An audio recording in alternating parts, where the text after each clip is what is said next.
Glass Cannon Live has come to Michigan.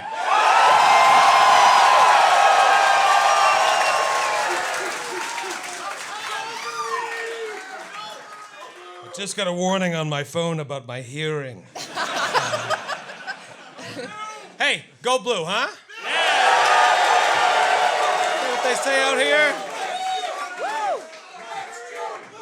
Well, oh, that's pretty good. That's pretty good! We will raise a glass to the Wolverines, and everybody raise a glass if you're drinking one to the largest single attendance in Glass Cannon Live history. Michigan!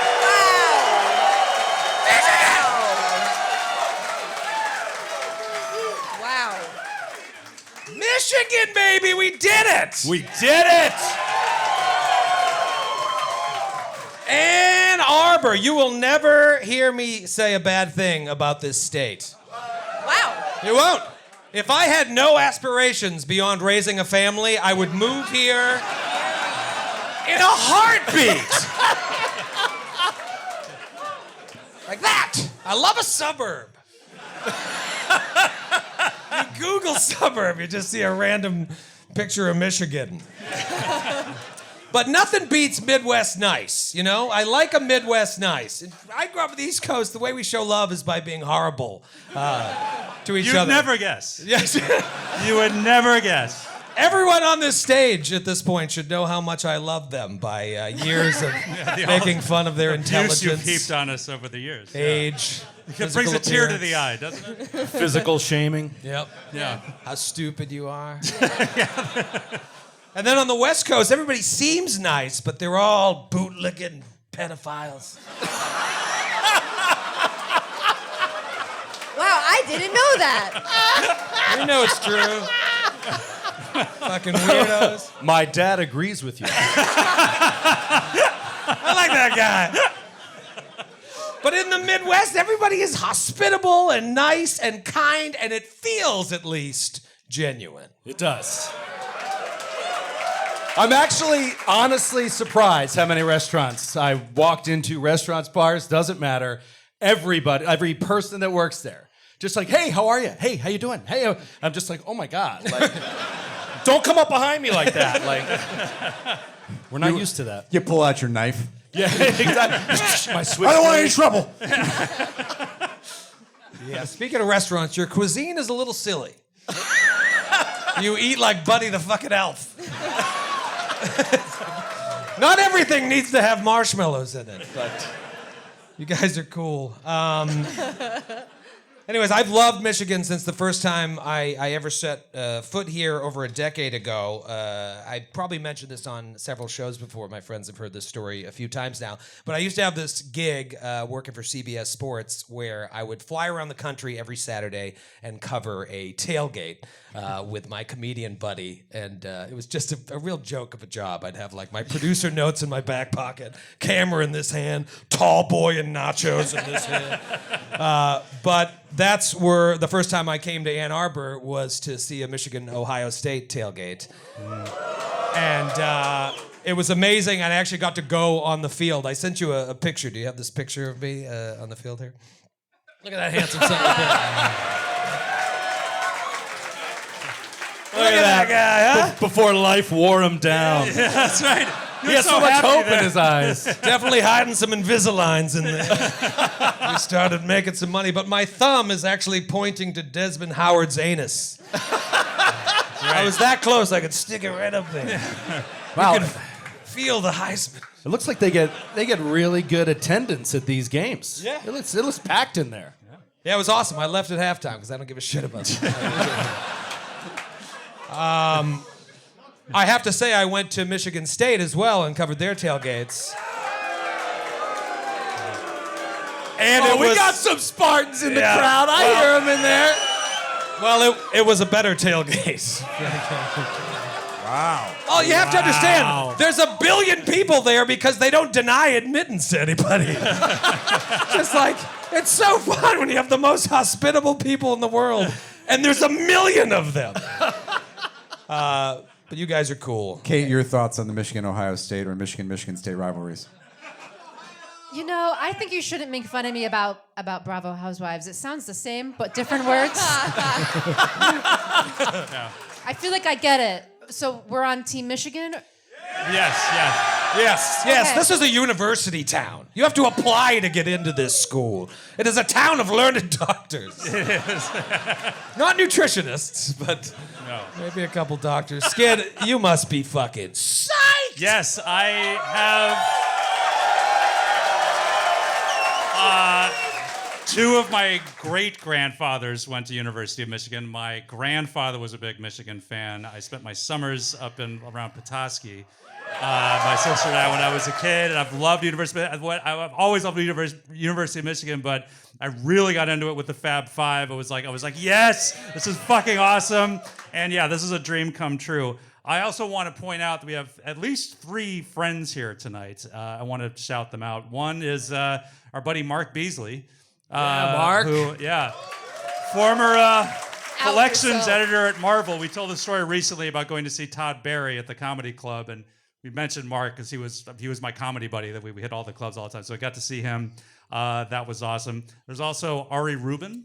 Rubin! know From Deadly Get the Duran. fame. He's an Ann Arbor guy. It's an Ann Arbor guy. I completely forgot he lived here, and so it was like Ari's coming. I was like, oh shit, awesome. So the voice of Dr. Pole himself is here. Give him a shout out if you see him. And also our friend Chris Hart, who until recently was team trainer for the Detroit Pistons, and the guy who got us all the Pistons tickets when he'd come into town. But he is now between gigs. So if anyone out there owns an NBA franchise, I highly recommend. If your players are getting injured more often than you'd like, I highly recommend hiring Chris, preferably an Eastern Conference team that visits New York a lot.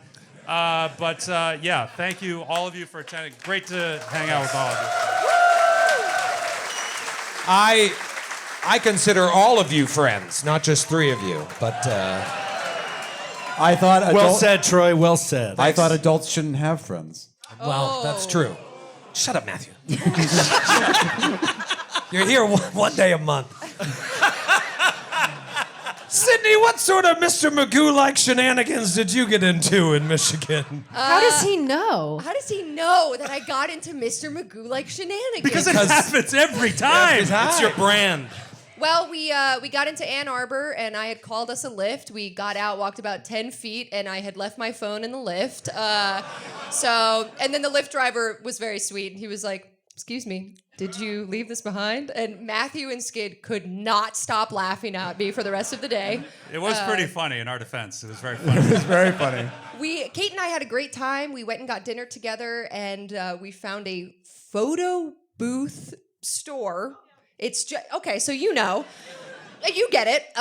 It's just a storefront, and it's very confusing. It doesn't look like anything, and if you look through all these Polaroids in the window, you're like, is it just photo booths in there? And you go in, and it's just photo booths, and they have all these props you can use. So Kate and I went We're in. like, what props should we grab? Guns. So we took a lot of photos, and we had a great time. I don't know if we really did the Ann Arbor sports thing, but we had a great time. We in had Ann our own Arbor. experience. Sounds like you didn't. They were supposed to meet Skid and me in a bar, and we checked on them to see because they had not shown up in a long time. And this is the text Sydney sent us.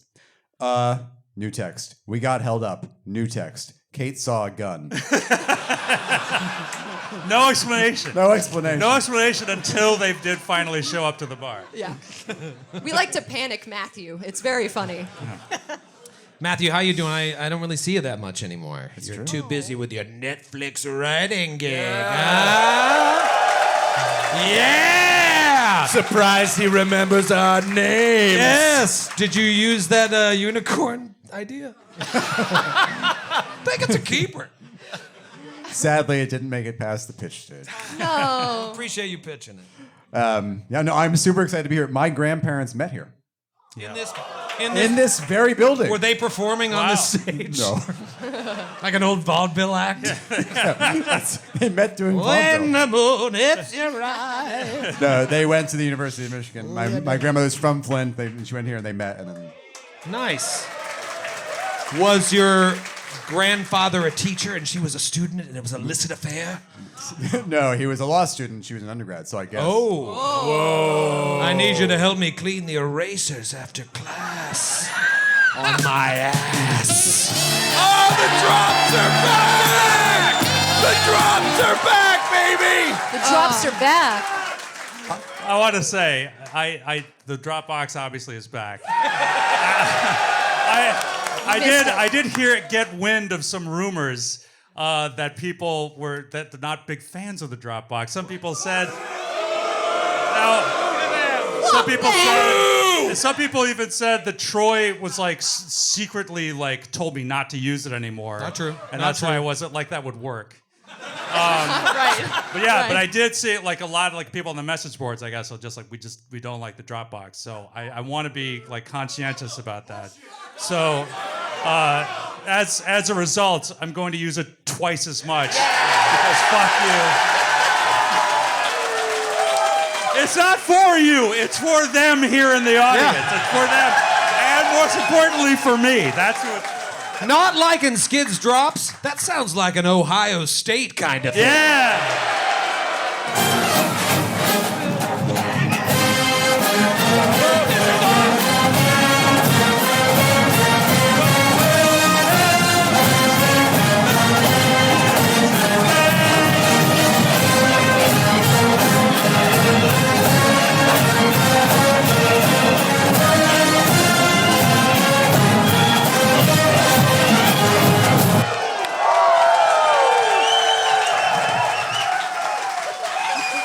We will probably not be playing Pathfinder this evening.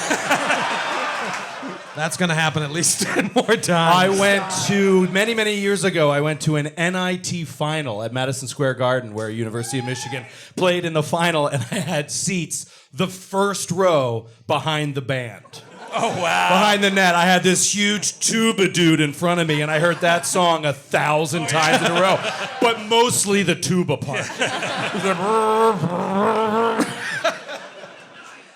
Kate, do you have anything bad to say about this town? Sorry, I forgot I was here. Yeah, there you are. Oh, Katie Stamas. Oh, hey everyone. No, last time I was here, I told this to a bunch of people in VIP, was in 2018 for Electric Forest. Not this town, obviously. The state. And what I remember was great. I'm sure what you don't remember was great too. Yeah, the trees were amazing. Never been to an electric forest. Joe, how about Joe O'Brien, everybody, huh? Yeah. Old Motown Joe.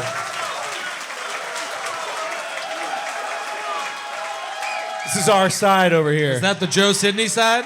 Yeah. the Joe Sidney side?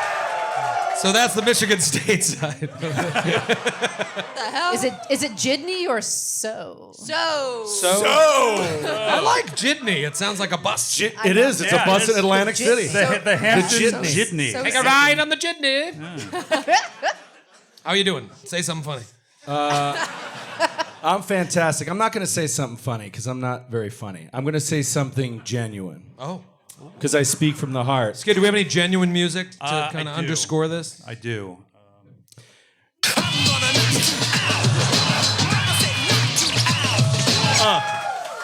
Earlier tonight, we did a VIP meet and greet. We met a lot of amazing people, and it was phenomenal. Truly, because for the first, and I'm not pandering, because for the first time in a very, very long time, it feels like, we are not going back to the same city. And so everybody I met was new. Oh, right. Everybody. Almost, that- almost Almost everybody. And that doesn't really happen anymore because we return to same cities and people come back and it's great to see them again. I met so many new amazing people tonight that have been listening to us for so long, and I love you guys. Yes. Thank you so much. Thank you so much. And a lot of folks who this is their first live show that they've Yeah. ever come to. So hell yes. Yeah. You can't argue with loud screaming. Yeah, time to do 2d12 damage to those cherries. Jesus. Like, people started cheering and then some of them stopped halfway, like, I don't think I should do that. I don't want Yeah. Wait. No. Now listen, I like to think we here at the Glass Cannon Network like to bring it 24/7, 365. However, tonight, when I heard that this crowd was... Actually, I got to check the box office. We might be sold out. We had like a couple tickets left. Largest attendance in history. I took my script and I threw it out the window. While I was on the plane. We had to make an emergency landing in Pittsburgh. But when we got back up in the air, I furiously said, this is what we're going to do tonight. We're going to blow your asses out. Yeah. They earned it. They earned it. Prolapsed rectums for all. Yes! Oh no. No. I have to have my first colonoscopy soon. Oh. I'm a little late because I don't want anything up there. You also hate being knocked unconscious. I don't like that either. They put you out. I asked for the that? doctor if I could do it myself.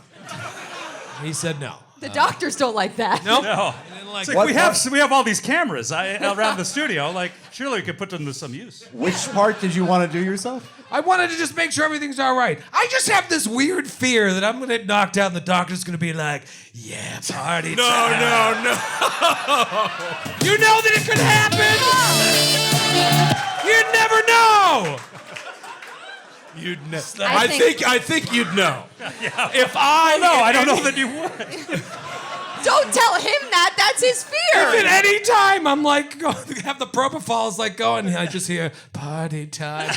I will never be the same. I will never be the same. I'll never enjoy another party. Anyways, let's have some fun. We Yes. should do a slight recap of last session, but you, Joe, I feel like you really know what's going on. There's so much going on here. There's a million NPCs. We'll make it up as we go along. However, last episode in the great city of Portland, we got a real bird's eye view into Oswin's character.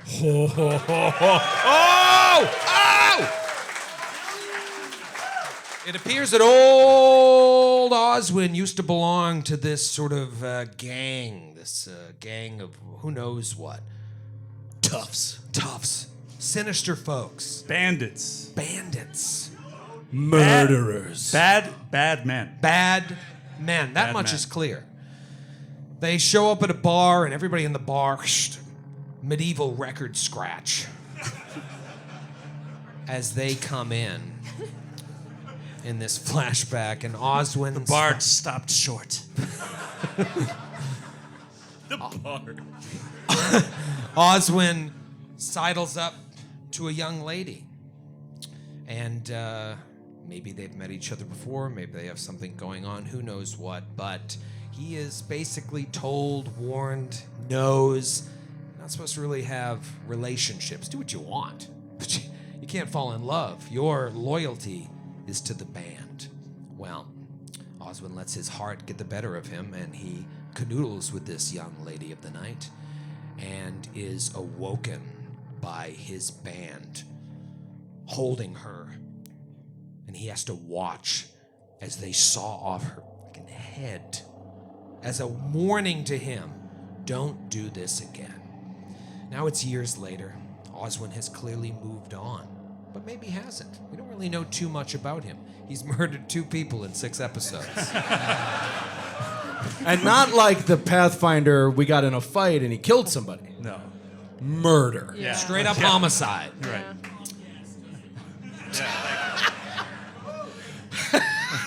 Unsurprisingly, Ann Arbor's a big murder crowd. I thought we were joking about it earlier. It was just like, I just want to make it clear to the jury, this was planned. Like I intended to do this. I planned this for a long time ahead of time. Like, don't get it wrong. Like Premeditated, fully meditated. We see the band of outriders arrive to Rosewood Vale because there is a retinue of the kingdom coming to basically fetch the daughters of the newly appointed Baron of Rosewood Vale, Lady Willow and Lady Beatrix, who are being taken away to marry the second and third sons of the king. It's caused a bit of a stir. You guys are always fucking talking during my recap. Always. Didn't say a word. Yeah, actually, we didn't say anything. You're always that time. miming during my recap. Constant miming. Is that a tip cup or is that a cup full of pickles? Christ. God. I lost my train of thought. The kingdom is coming to fetch the daughters. It's the whole thing. Listen to the previous episodes. But the point is, the kingdom is coming tomorrow. The king's outriders arrive early, and Oswin spies a member of his former band, who is now, not unlike him, moved on to a new life. But Oswin remembers what this man did. And at the end of the episode, we see Oswin sneak into the tent of this man, hold a hand over his mouth as he wakes up, and he fucking kills him and saws his head off. Little retribution. Yeah, Justice. we call it justice. Call it justice. Here in Michigan. That's one of a million things that went on. I was reminded during the VIP that a tarp was a big part of the episode. I forgot all about the tarp, but I don't want to talk about the tarp anymore. I know. I'm the proud owner of a tarp. yeah, you got a tarp. It's always funny what people latch onto, but the tarp was a big hit. I think I even asked at lunch, like, is Andromeda still watching that tarp? And everyone went, oh my God, the tarp. I didn't remember the tarp either. I opened my notes and I have back to the tarp OMG. Obsessed with the tarp. There was a clandestine meeting. Clandestine? Clandestine. Wow. You just made my brain go. Does anyone say clandestine? No. Clandestine. Unless there's a Scottish clan that's named Destine. Yes. That'd be the I only... belong to clandestine. Would the British say clandestine? Oh, no. I was don't doing think the so. British pronunciation. Was that not clear? Did you just say pronunciation? What is wrong? I took a very clandestine lift to the Bobby. Did you forget your phone in it?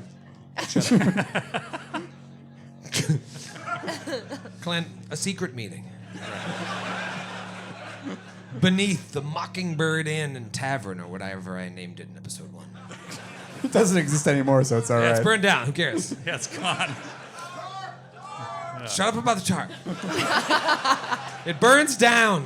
There's spirits coming out of the walls, these flaming skulls. A lot of people die. They come up, and they go and kind of search the ashes afterwards. You find bones in the walls. You find headless corpses that are like buried within the walls. But the Outriders of the King are coming, so what do?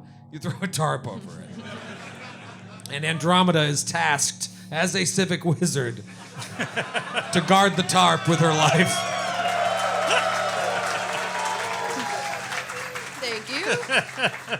We end the episode with Lady Helena, priestess of Sidana, sneaking into the room of Sister Violet DeWitt. Sister Violet DeWitt is the sister of the newly appointed Baroness, Lady Montrose, but she is a holy sister of Sidana. She works intimately with Father Selwyn Borvis and with Helena.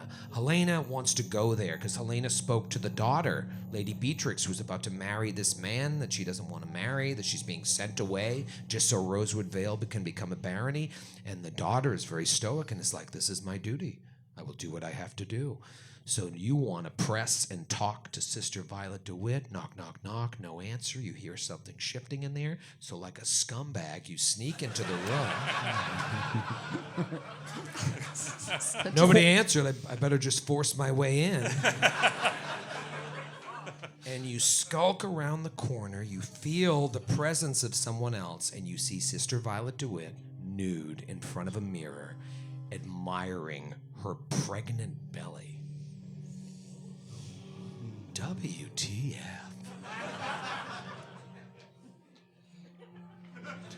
I'd like to pick up today with a blast from the past.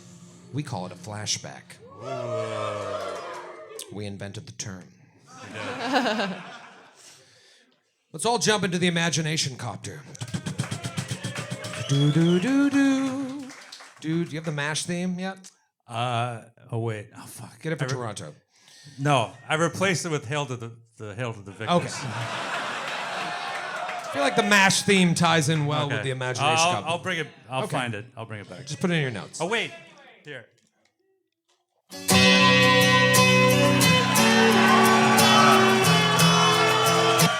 There. Sort of Great Lakes themed, kind of, you know. Nice. Yeah.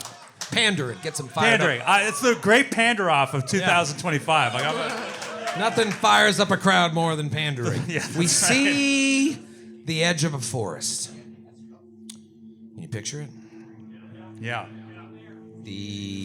Somebody's there. Awesome. I like that guy. He went there. Weed's legal here. It is not the electric forest. Gage. There are no kigurumi suits in this forest. We see the thickly settled trees of this forest sort of give way to an open field in front of it. Do we see a man in a laser suit just like scampering through the bushes? Oh! Takes a bastard sword to the face. Wait. Forest, I field. have the music now. Oh, you do? Okay. Okay.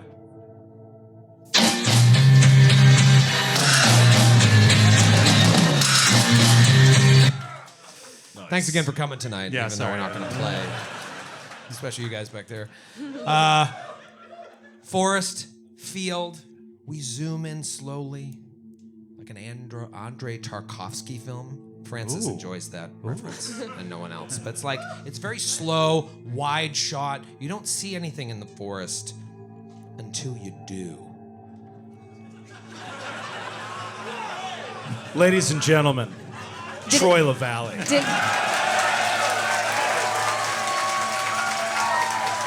This is the kind of GMing you can't just get at home. You know what I mean? Yeah. And what do you see? You see a man. Man that you... More and more detail and texture. He's not wearing the livery of the Knights of Sidana, and he's a little younger than the man we've come to know thus far, but we recognize a younger Sir Norval standing amongst the trees here. What? Matty Cat flashback. Matty Cat flashback. Now we switch to his view, and we see him sort of looking through this field at a manor house, a nice manor house. There's 2 floors. It's pretty large. Looks like there's a lot of hustle and bustle going on.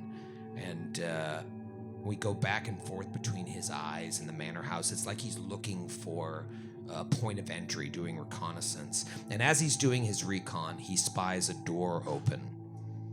Okay? Maybe someone in servant's garbs comes walking out of a back door, and they have a bucket, and they're walking over to a well to fill it.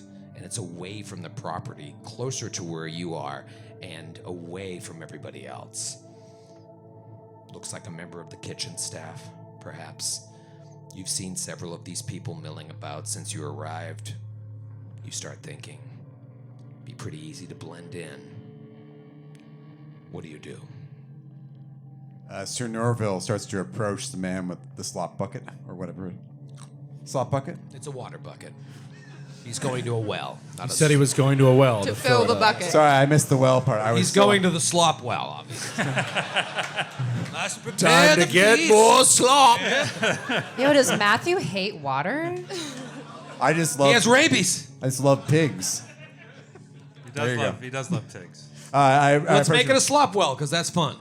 It's a fantasy world. We This can is do a whatever we really want. fancy house. If they have a slop well, Yes. wow. Your Yes. house doesn't have a slop well.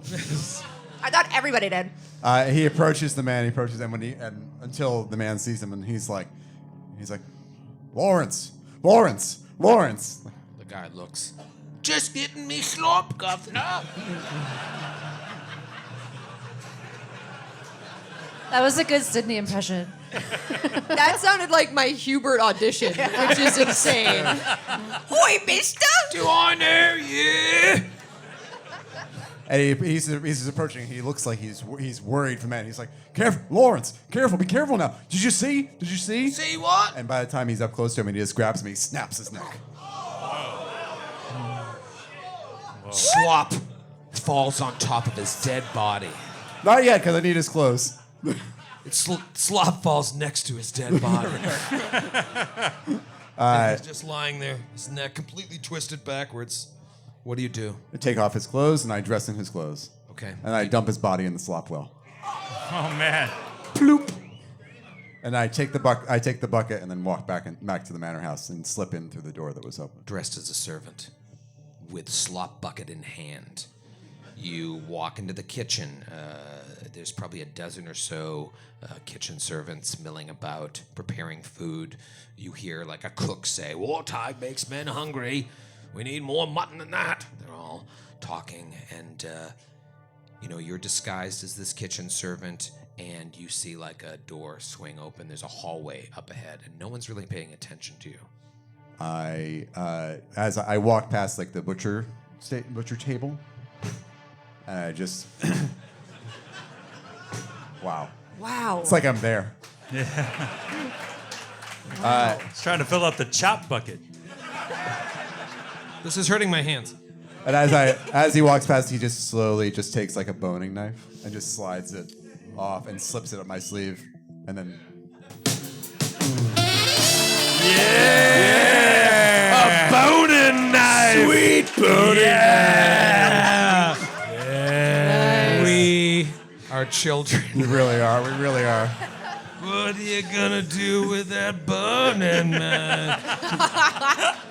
You just called a boner knife. Boner knife? No, Joe. Don't be a child. Grow up. Grow up.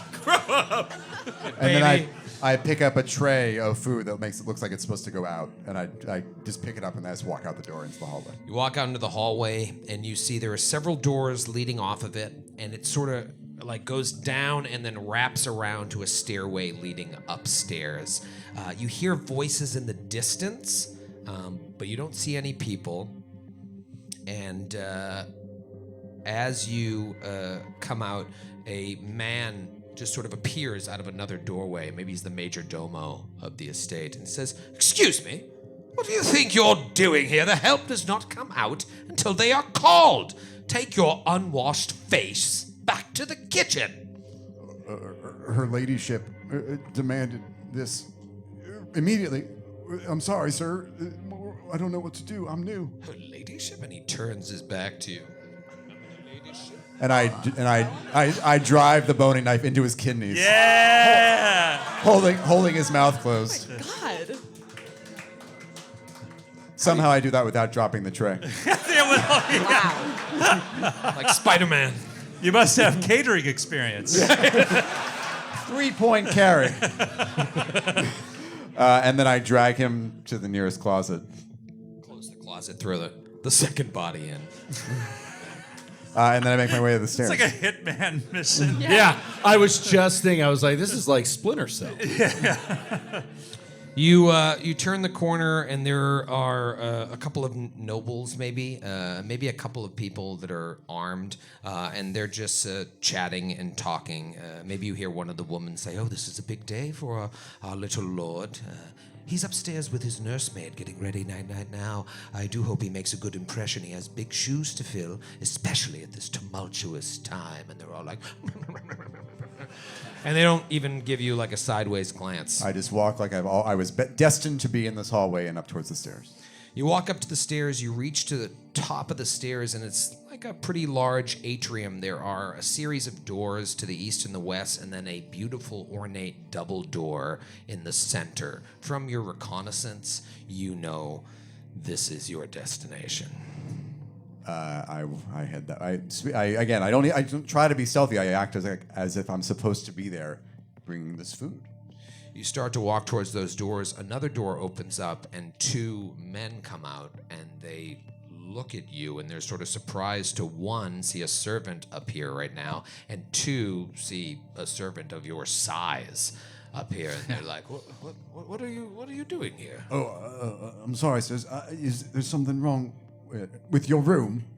With our room? I'm sorry. I was sent right away. Let me look. And he kind of like pushes his way past them into the room with the tray. What's wrong with the room? And they come into the room with you. I don't see anything wrong with our room. It has all stuff.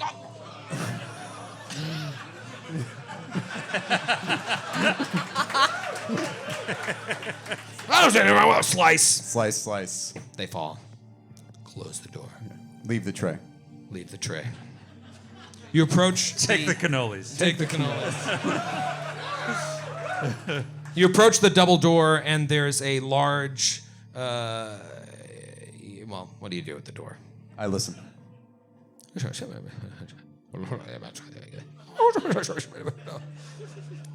I knock.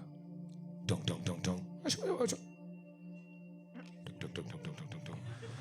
The door opens and an older woman answers. You look past her, you see like a 4-poster bed. You see like a divan, and there's a young lord, maybe 18 years old. There are paintings all over the walls, and your eyes are immediately drawn past this old woman to a painting of like a lord, his wife, and a young boy. And you know that this young boy is this 18-year-old new lord. And the old woman says, What do you want? Are you new here? Sir Paul needs you right away, ma'am. Sir Paul? And is this someone you know? Is there, or are you just bullshitting? He's bullshitting.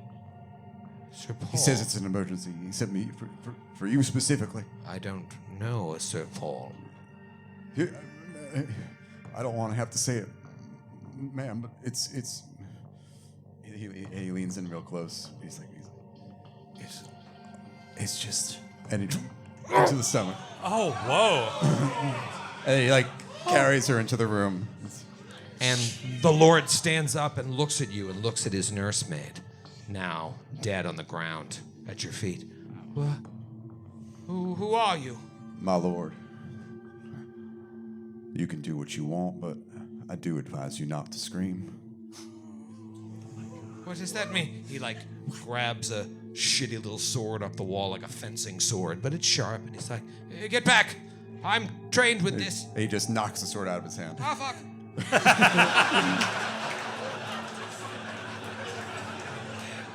Flashbacks are awesome. It is. It's like, my lord, I have been instructed to offer you 2 forms of death. One is the dirty way, and one is the one in accordance with your rank. Why me? I barely accepted the position. We have gold. We have money. Whoever's paid you to do this, we can pay you more. The Duke of Lavallee sends his apologies, my lord. The Duke of Lavallee? Yes. That glorious soul. It's pronounced Lavallee. What quarrel does he have with me? I'm sorry, my lord. I need you to make your choice now. What were the choices again? Easy or dirty. Neither. And he reaches out to like try and attack you. And he just grabs him by the neck and covers his mouth, and he's like, I am sorry, my lord. Can't have you making much noise. And he's like this 18-year-old kid, and he's just like totally unmoved by this, and just strangling him to death with a single massive hand. Oh, he shits himself.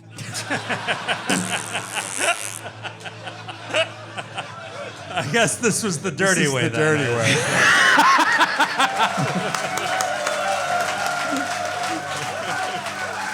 Hold on, that's a great episode title. The dirty way. I guess all of it. I guess this was the dirty way. And then he looks down at the body of this 18-year-old kid, and he's just staring at him, but expressionless. And then he takes the boning knife out and he puts it in the Lord's hand, and then he like uses it to like as if he disemboweled himself. Oh my God. Just saws into him. Oh my God. And then he gets. So wait, so like he killed his own nursemaid and then himself. And these 2 guys, the two other guys, And then the other. himself. Oh my God. Does he rub shit on his face like Martin Sheen? Apocalypse Now. Yeah. I can't believe I'm still in Canabras. And you what? Sneak out? I Jump out sneak the out. window? And you sneak out, and we fade out. Sir, Badass. you know, Oswin doesn't seem so bad. I was just commenting to Sydney that I didn't realize we were the only two non-badass losers in the party. We're like normal. You're lumping me in with them? No, actually, wait, hold on. I think we just need to write some like epic Yeah. thriller murder backstories. Yeah. Yeah. Just like current canon destroying Yeah. backstories. And you have to keep like taking it up a notch. So Yeah. it'll be like on top of a skyscraper, Yeah. like, following a guy. Like Yeah. And From you need to 1,000 do your own miles. stunts. Climbing the Yes. Burj Khalifa. Yeah,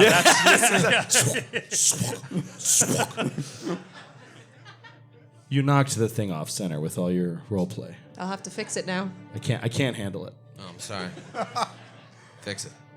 Do you want me to? You got it? You want a good flashback? Fix it. This is the cost. I improvise with what I have, and I have a hero here. This is a table of heroes. Yeah. And this is the Joe That's- Sidney table. That's the U of M table. Yeah.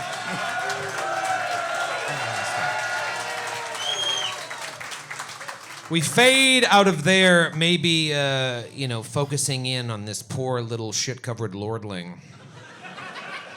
God, I love Lordling. And we fade back up on the headless body of this man that Oswin just brutally murdered.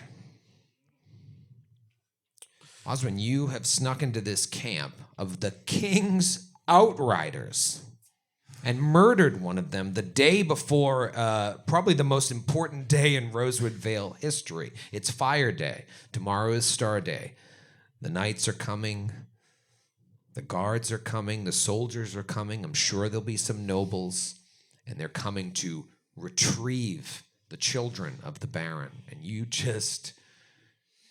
let your passion get the better of you. What do you do?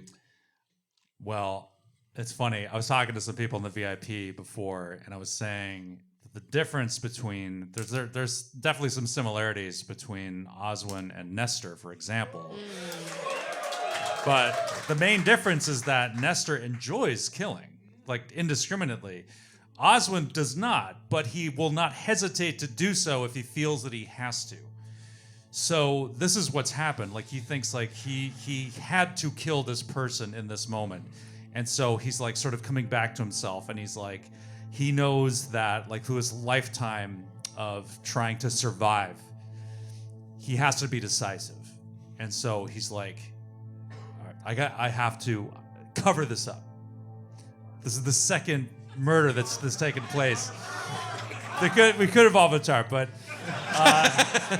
so first thing he does is like thinking quickly. He like takes the man's bedroll and like binds him up in it, like wraps him up in it, and he knows that like there's blood everywhere. But in the instant, he's like, in this moment, his idea is that he knows who this person was. Whether they've had reformed or not, or tried to reform, pretended to reform, this was a bad person. This is a known douchebag. So it shouldn't, if these people that have hired him know him at all, it shouldn't come to any surprise that this is the kind of guy who would light out at the merest provocation. So he's going to try to cover his tracks and make it look like this guy deserted. He wraps him up in the bedroll, and he takes it that I'm going to hope that there is a lantern in the tent. Okay. Don't forget, there's a head and a body. Yeah. So do you squish the head in there? I'd like to push back on that. On the body? On the head and the body. It's not necessarily canon. He stopped at the vertebrae. Yeah, I didn't. Yeah. I didn't saw through the neck. He vertebrae killed the neck. shit out of him. But he did not Decapitate. decapitate. So it's still dangling there. Yeah. Yeah, How very gross. it is gross. How very disgusting. Okay. Let me get a die out here. Let's roll some dice. Is there you know what? Fuck that die. Let's get a D100. Okay. Oh, Real die. You know what I mean? What does that even mean? what does that mean? There is a lantern. Okay. So he is going to pull the wick from the lantern. He's going to take the fuel, the oil in the lantern, and pour it over the center of the tent. He's going to lay the wick down along the ground with the one end of it in the puddle of oil and the other further away. And he gets this body, this corpse, like wrapped up. He's going to take a tinder twig and light one end of the wick, which should take a while to burn down to the end of it. So it just starts like the fire just starts slowly Just walking starts slowly across like the ground. burning down the wick. And then he lifts the body up onto his shoulder and he looks out the flap of the tent to see if he has a clear path to darting out of the camp.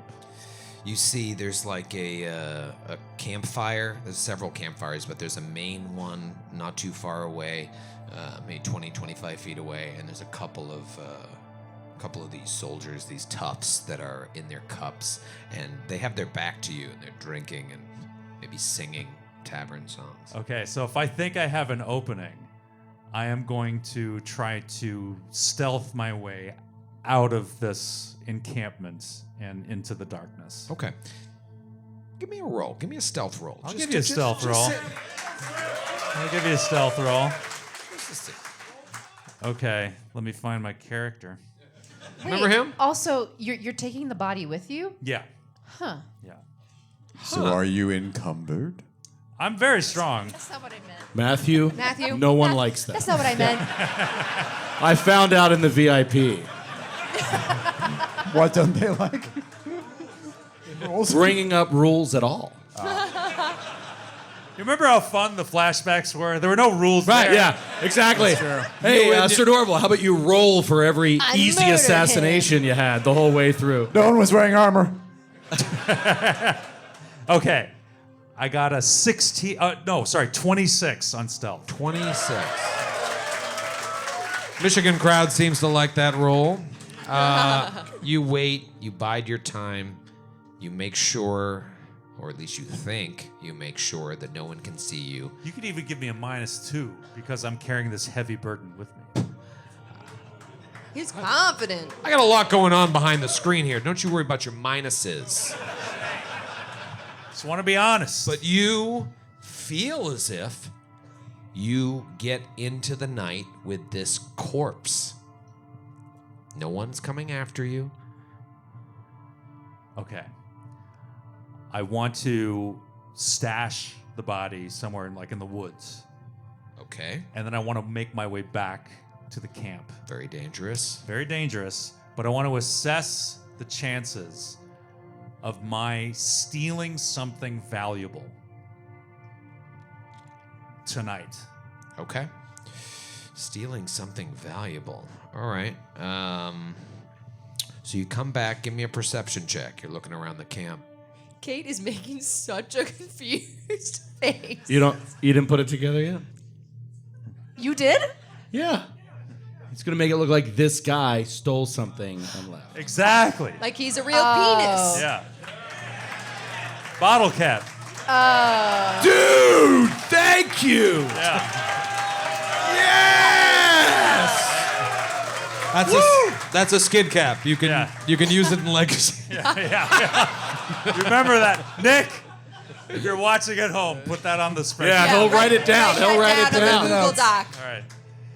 All right, perception. Wait, I didn't know that was a road available to us.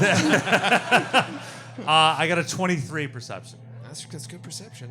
All right, so you're looking around. There is one of these tents that seems to draw your eye more than others. It's hard to kind of figure out what the hierarchy is here. Obviously, Sir Norval presented a bottle of whiskey as a gesture of friendship. And they were really rude about And they us. were real dicks. It's hard to know if the guy that he presented the bottle to was even the one in charge, but it's clear that they look down upon you, lowly Rosewood Valians. However, there is a tent that seems, I don't even want to say a little more ostentatious, but it jumps out at you, and you're like, if there's anything valuable here, it's going to be in that tent. I'm looking for payroll.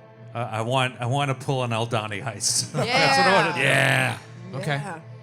A mini Aldani heist. So give me another stealth check. I'm gonna make this easy for you. 24. 24. God damn. Good. It's late at night. It's dark. You're sticking to the shadows. The people that are out there are kind of drunk. You slip into this tent, and there is a woman asleep. Her armor is hanging up on a little dummy, basically, a makeshift dummy, so that she can don it in the morning. And she's just sleeping. Behind her head is like a pile of sacks, and you spy something glittering. Okay, I'm gonna make my way over to the sacks and see whatever. Honestly, it's not even like whatever the most valuable thing is. It's just like what the most apparently valuable thing is. Okay. You go over to the sack and you see what appears to be a short sword that just gives off an aura. Okay.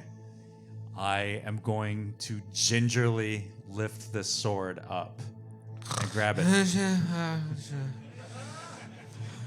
Is it like Cindy Lou Who in the candy cane? Santa? Yeah.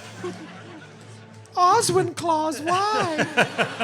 Why are you stealing my short sword? Why? Gets me so fired up for Christmas. I know. Just wait. It's almost here, Troy.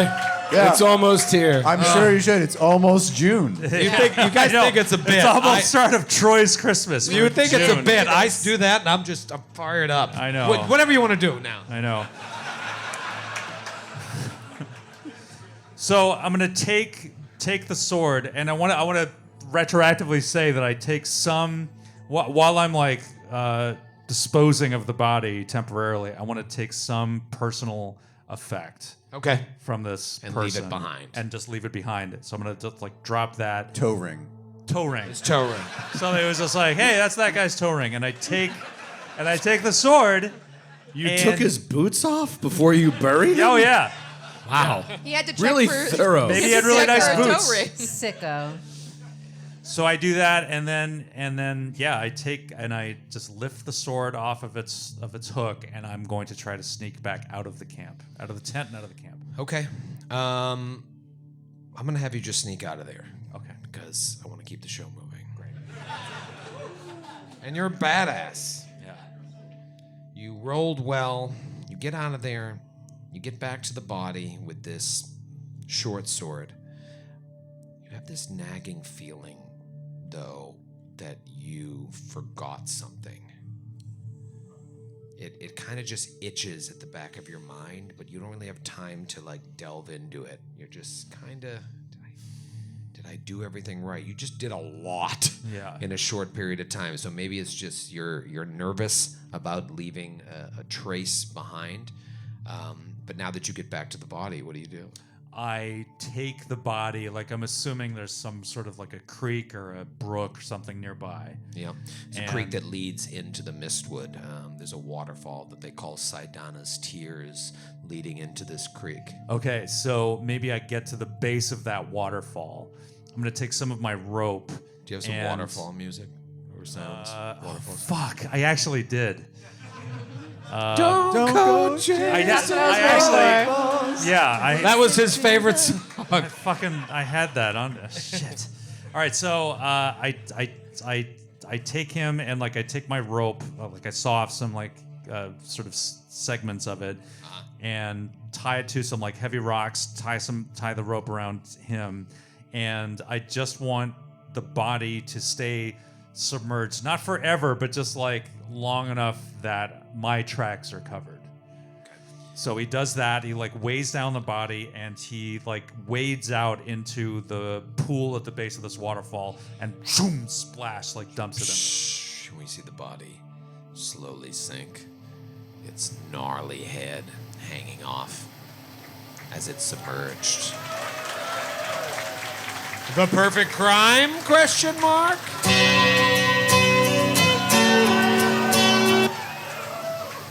Hey, how's it going over here at this table? You guys having fun? Yeah. Yeah, man, you hear that waterfall? Yeah. Yes. Oh, it's nice. A little late, but I'm glad it came in. I wanted to check in with you because I want to role play with Kate now. I'm loving this. This is like watching a movie. Keep doing what you're doing. Okay, good. What are you drinking over there? Pickle martini. That's not a pickle martini. That's vodka and pickle juice on the rocks with 19 pickles in it. So pickle a martini. salad. Sounds like a pickle martini. Exactly. Cheers. Cheers. Have fun role playing. I'm gonna You know, watch we you. could get Okay. vermouth. Yeah, we could get a little vermouth. We don't need vermouth. Ew. Vermouth in a martini's for babies. All you need Yeah. is just vodka. Baby. That's a different drink. That's for adults. Dude, when I went to Poland 100 years ago, I was doing a theater thing, and we got to the end of the night, and our host was like, "Oh, would you like a drink?" And they brought out a bottle of dry vermouth, and we just started drinking dry vermouth. It's fucking delicious by itself. It's confusing in Europe because It's like a different vermouth. martini is the name Yes. of vermouth. So Wow. if you go to Europe and you say, "I'd love right. a dirty martini," one, they look at you crazy, and then they bring you out just a glass of vermouth, and they're like, "That's what you want." dirt in it. No, they don't. There's no. Is olive this brine. correct? They don't even understand the concept of an olive in it. They think you are a disgusting American, Yes, and they're right. and they're right. They're not wrong. Kate, you filthy criminal have snuck into the bedroom, the boudoir of Sister Violet DeWitt, Holy Sister of Sidana, just as you are as well. You had a bit of a weird, awkward situation with Father Selwyn Borvis, who basically said, "Hey, you're not going to have much worth here anymore, but I could perhaps help if you do me."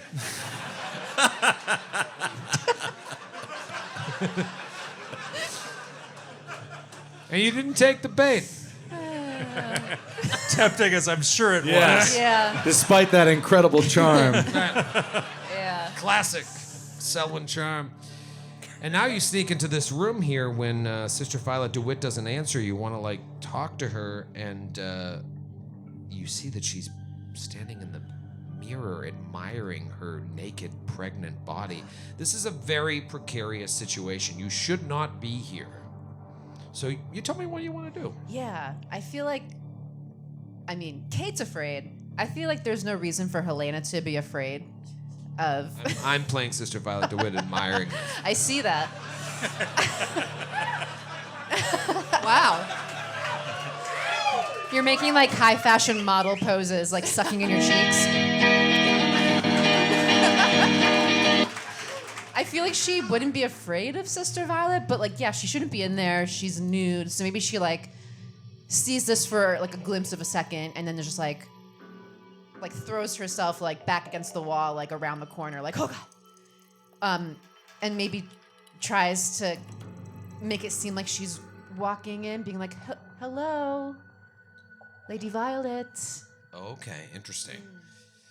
Because she wants to come in and be like, what the fuck, girl? But like not right this moment. Didn't think you'd do this. Got him. So she's like, please, stay there. Hold on, I'm not decent. I'm not decent.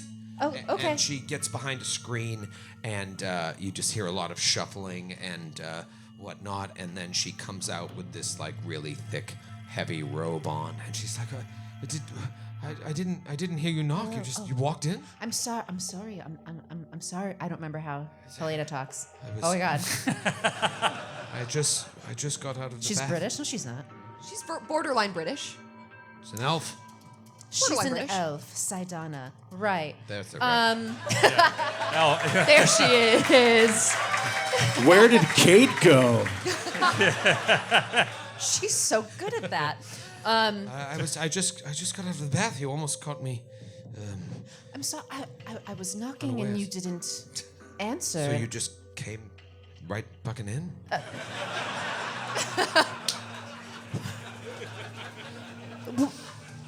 I mean, I was worried. I haven't heard from you in a long time. Closes And- the robe. Well, there's a lot going on, a lot of moving pieces here in the Vale, as you know. Is everything all right? What brings you to my chambers at this hour? I just... God bless you.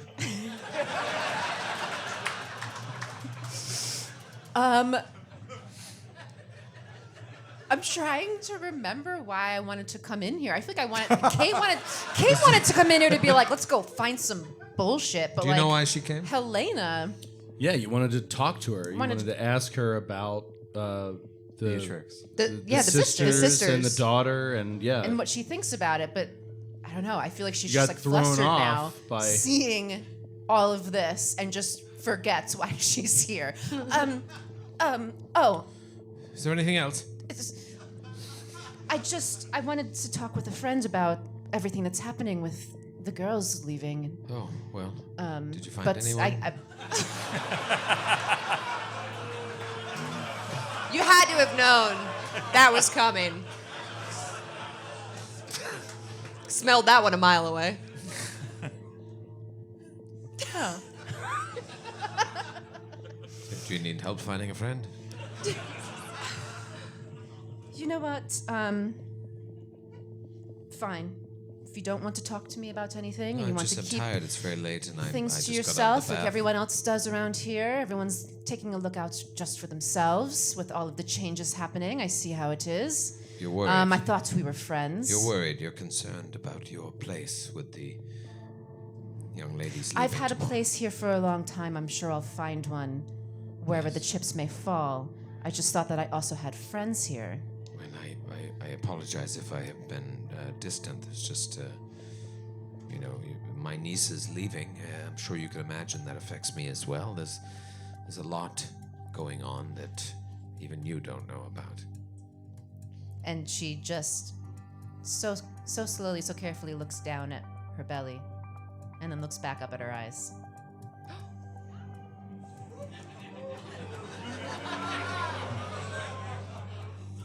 She shifts. in Like her what? Clothing. Lady Helena, if you bear me any love, as you say you do, you should leave now. Leave your room? Yes. Oh, okay. All right then. I guess I'll be going. Good. All right, bye. See ya. And she just scintillating roleplay. walks. It's just, this is like sold out crowd level roleplay right now. They love it. Hey, shut up over there from the peanut gallery. I'm literally eating peanuts. It is like watching a movie. Having a great time. I want some peanuts.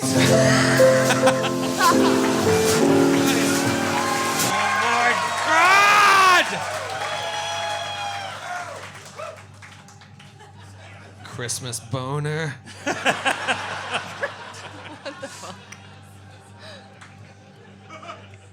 It is now Star Day. We're moving on. It's Star Day, and this That's is the Saturday? Yes. Yes. Yes. Get with the program, dude. Yeah, man.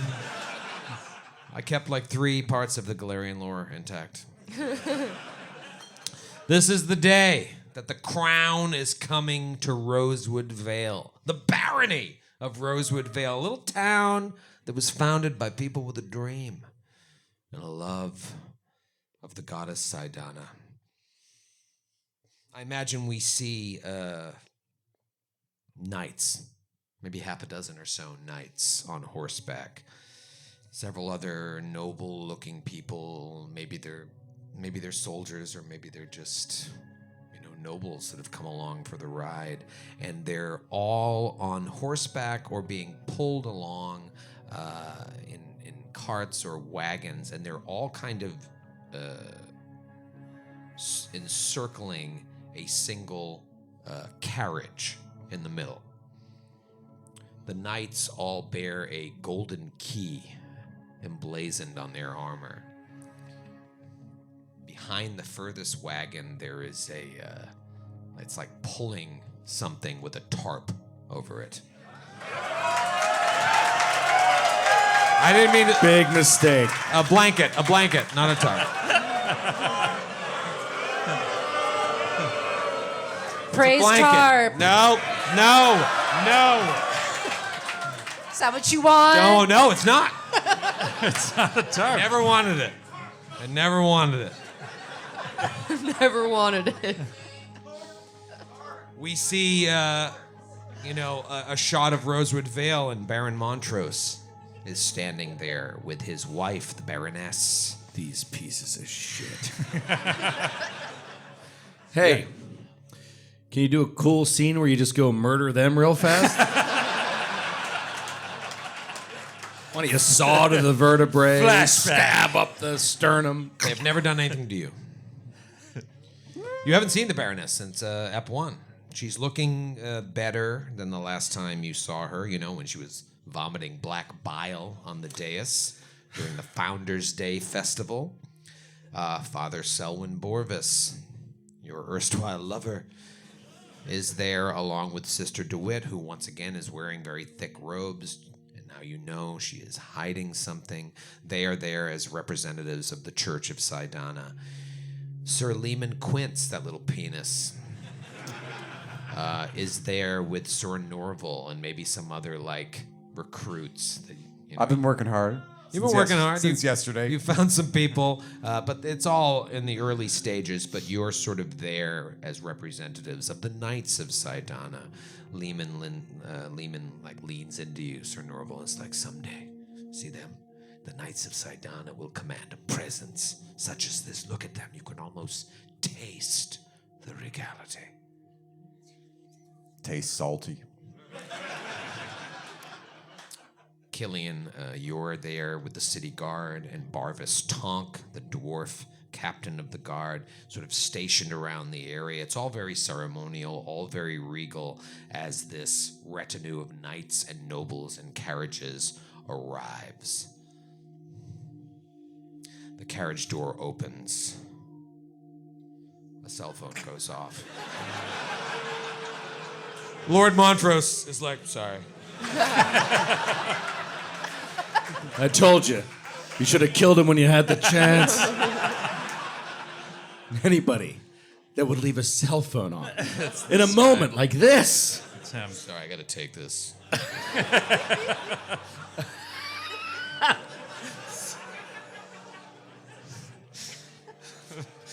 The carriage door opens. A knight opens it, badass looking knight. Golden fucking key. And out steps a young man, very handsome, dressed to the nines, perfectly coiffed hair, 18, 19 years old. There's not a stitch out of place in his garments.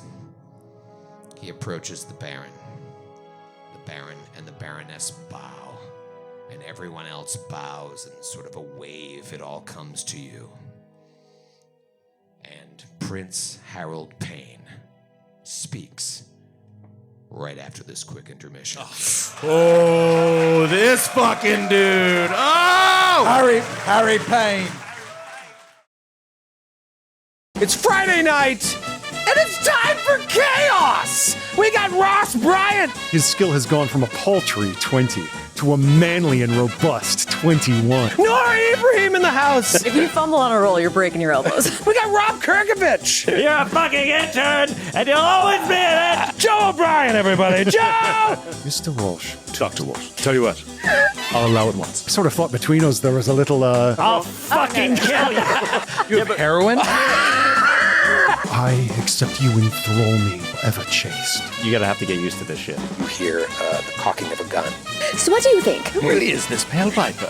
It's just someone going like, London Bridge is falling down! you have to meet all the guys! Drunken, shirt sucking. And then Carter invents the fist bump. This is the most fun I've had in a long time. Oh, we back in We back, baby! Victory squad. Yeah.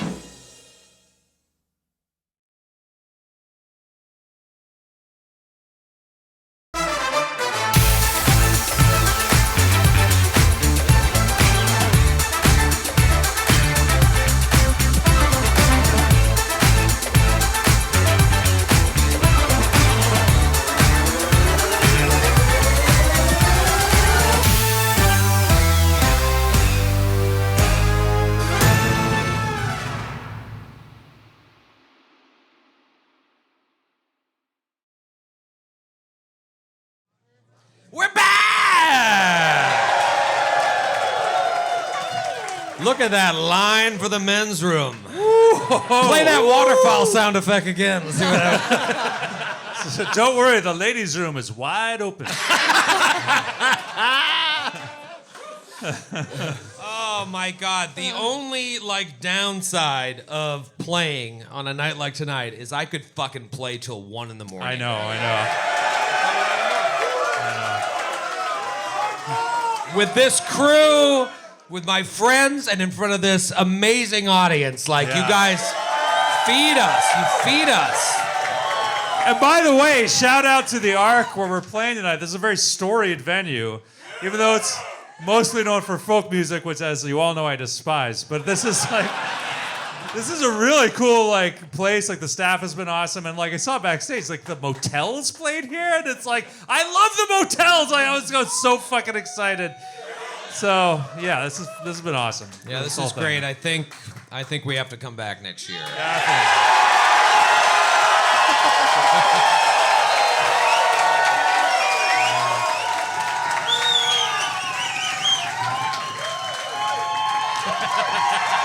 Every one of you has to come back. Every one of you.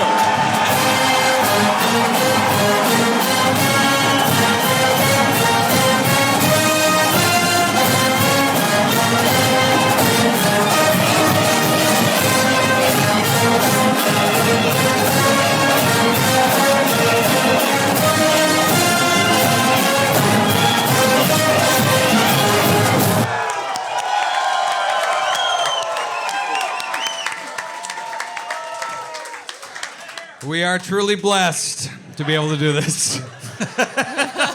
This is how I pay to make for my food. That's how I pay for food. This is how I pay for food. It's fucking awesome. That's the simplest way of putting it. This is how I pay for my food. This is how I eat.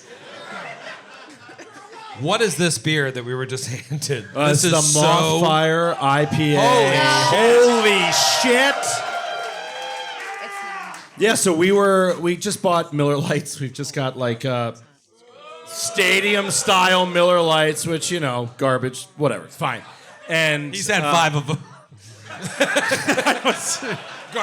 Garbage. I've had 5. I got a tree of them down here. Don't look at my floor. And the wonderful staff of the Ark came back and was like, "You guys want a draft of a real fucking beer?" We're like, "Yes, please." Handed them to us, and we said, "Let's get out there. Let's get back to it." So yeah, we're ready to rock. Thank you. We've stalled long enough for the peers. The carriage opens. Jesus Christ. Be careful. Like a flower. Oh. And out walks the prince. We heard about him in episode 1. Harry Payne. Harry Payne. Harry Payne. Harry Payne. Prince Harold Payne. Harry Payne. He Sounds like a is- Guy Ritchie villain. No. Harry Payne, he's one of our own. He's one of our own. Harry Payne, he's one of our own. That's right. Sorry, Tottenham just won the Europa League a few days ago, so. I was like, that's either an old Monty Python sketch or a soccer thing. It is, yeah. Harry Payne. Prince Harold Payne, just to catch you up, he is the second eldest son of King Mortimer Payne of Mendef. The fucking king. King? Second son, not in line for the throne, but as, Lady... Second in line right now. Hey, Lady Beatrix was like, sometimes first sons die, or what did she say? It was very She dark. said, "I'm gonna fucking hire Sir Norval to murder the king's son." It was very dark. Or Yeah. Oswin, whatever. Very dark. Apparently, he's a killer for hire. You've heard sort You of... don't know anything about Sir Norval. You're not wrong. We learned a lot today. There were very little details.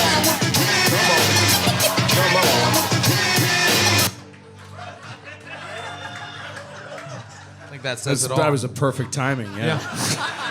Nailed it. Nailed it. I really don't understand why people don't like that. I know. What's not to love? I know. Let's go. This is a big deal, Lord Montrose I came here with Killian, with Helena, with a bunch of other people, founded this town in Sidana's name. Seems like he always wanted to turn this into something else. He had a knight at his side, the Dawnblade. Used to be the Nightblade. He dubbed him the Dawnblade, the first knight of Sidana.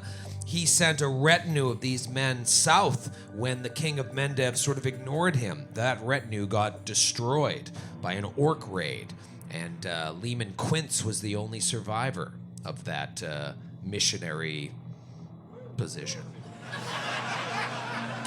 No, it was like a mission. Not a missionary. You know what I'm talking about. Was he a penis before then? He's always been a penis. Okay. Always been a penis. Or penis Born- twins. they call him a born penis. He was a penis in a missionary position. Right.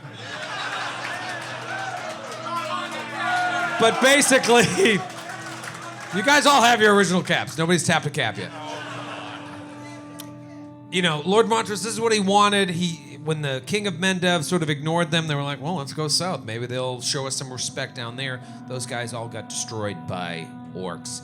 Now, the new Lord Montrose, his son, made a deal. He has now become the Baron. But in return, he is giving his daughters to the young princes. The second eldest son, which is now here, and the third eldest son, who is this like sickly child who has this disease that makes him look way younger than he is. It's a horrible situation for these poor young girls, but this is their duty, as Lady Beatrix said to Helena. So this guy comes out, you find out there's rumors that like he may not even prefer the company of women. It's not a great situation for Lady Beatrix, but she is going to do the honorable thing.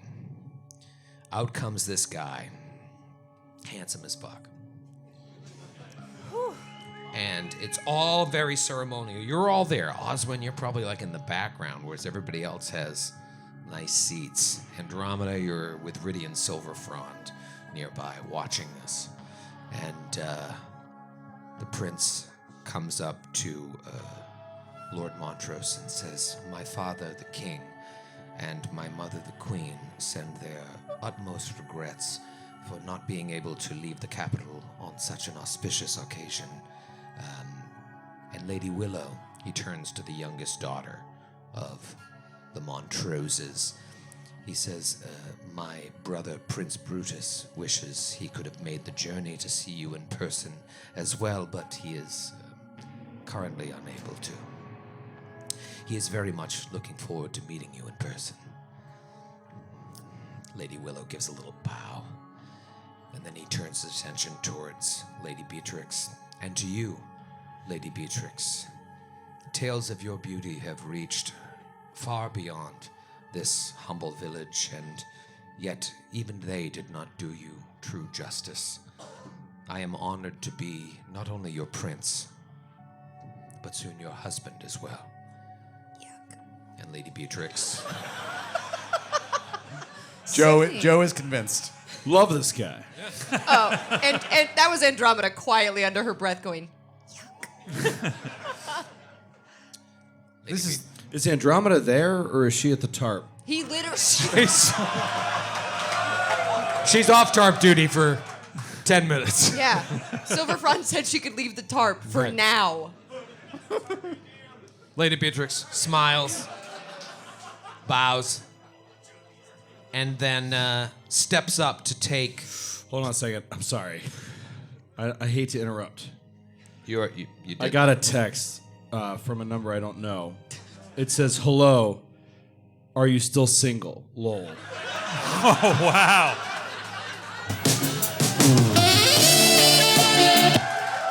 Joe, Lol you have at the the end? opportunity. Dude, it's probably somebody from high school. What's the area code? It's that girl in high school who you always had a crush on from You afar. have to text him back. Debbie and Pinson. What is the area code? It is fucking 215, which is Philly. Dude, let's send them a dick pic. Did you say let's? Yes. As in, let us. Are there any Us? volunteer dicks in the audience? Oh! Yeah. Let's send 3 different dicks. My God. Guess which one's mine? To send her a pic of Father Dick Bubbles, the one with the fucked up abs. Yeah, and then just say like, yup.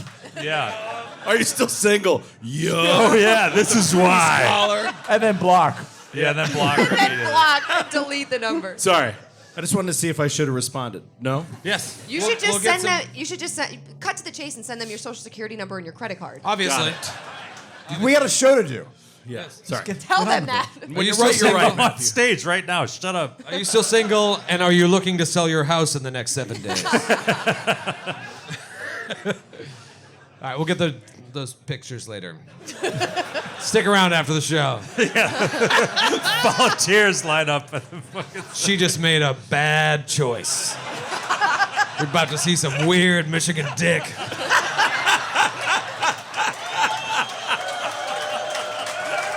Show me on the dick which part of Michigan you live in.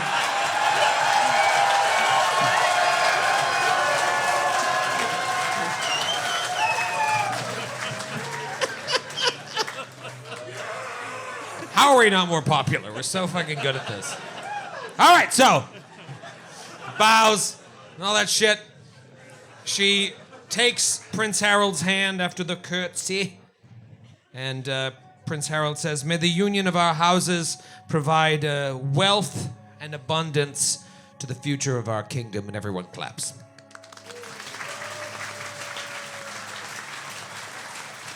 Very good. It's like I'm there. Very good. The prince motions towards one of his knights and says, "Sir Donald," and this knight, Sir Donald, maybe you've heard of Sir Donald Kane. He's like one of their... Donald Kane. Donald Kane. Donald Kane, he's one of our own. Donald Kane. Up the middle. This sort of... You've heard of him. You've heard of him. He's not like the head knight, but he's a badass. Badass looking motherfucker. Is he a striker? He's... Stop. Not gonna Does he talk... look like a striker? Nobody cares about soccer here. Sir Donald Kane walks over to that wagon that had the blanket on it. The bed sheet. The bed sheet, yes. A contour. Nope. It's a contour sheet of Elmo. Now we have to fold it. He uncovers, rips off the contour sheet, and there's a statuette of a golden key. The same golden key that is emblazoned on the armor of the half a dozen or so knights. He lifts this statuette with ease and places it before Baron Montrose and bows ever so slightly. Prince Harold says, "As a token of our alliance and union, my father the king has sent you this statuette of the golden key. It is clear that Saidana has guided you well in the creation of Rosewood Vale. If there is perhaps room in your hearts for our faith as well, we hope that Saidana and Abadar could work together to turn this vale into one of the great cities of the world." Baron Montrose, haven't seen him, haven't heard him talk since Act 1. He steps forward, bows towards the young prince. "Prince Harold, you and your family honor us by your presence. I look forward to thanking your father in person for this lovely gift. May the union of our houses prove fruitful for generations to come." We fade out of there. And we fade up on a feast. You want to see the best map situation? Oh. I don't even know if you're ready. I don't even know if we're ready for the amount of work I have done on this map. Oh, man. The best Foundry virtual tabletop map situation I have ever unveiled in Glass Cannon history. Just give me 45 minutes while it loads. Don't touch my table. You're not there, sir.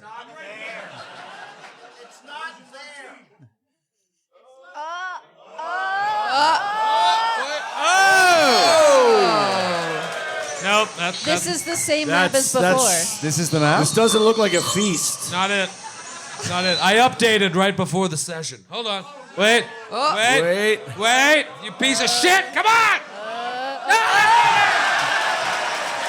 Fuck.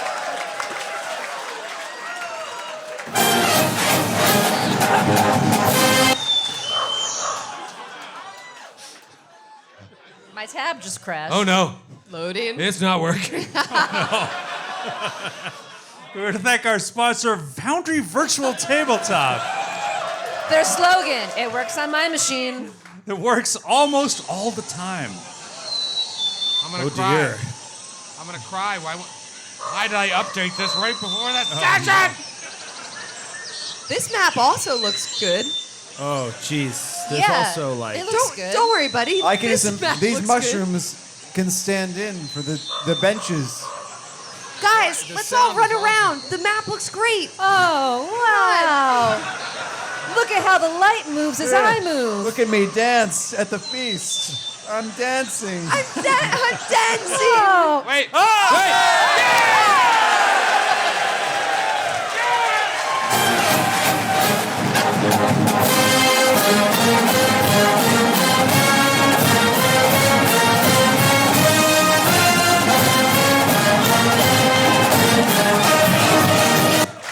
How about that map? Wow. It's an enormous map. Our pawns are so small. Yeah, wow, this room is Holy so shit. big. This is No wonder it massive crashed my place. browser. It is a feast in celebration. Where are we? Where's You're your in the pawn? fucking keep. I found us. It's like, where's The Great Waldo? Hall. The Great Hall. We're in the Great Hall of Oh, the here we of are. the Maher. Oh, we're all at a table together. Oh, wow. Look at that little serving wench. Oh, yeah. Oh, I thought that was Killian. Sir Norval. He just called you a wench. Sorry, I don't want to split hairs here, but these chairs are gigantic. I know. But it looked like Lily Tomlin, like sitting Sir in these Norval. chairs. Sir Norval needs climbing rope to get up to his chair. Dude, come on, don't ruin the chair moment. Wait, let's pull out a little bit. Pull out. I put a lot of effort into this map. Clearly not enough. I will waste, shut up. I will waste the rest of the show showing you what I did.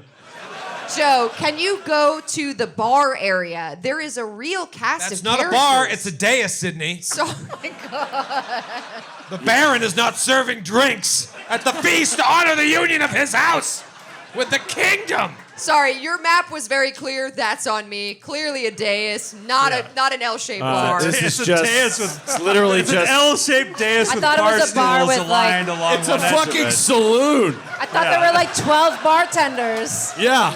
They got 12 Somebody gonna kick in the doors, give us a curious glance. It is a repurposed tavern map.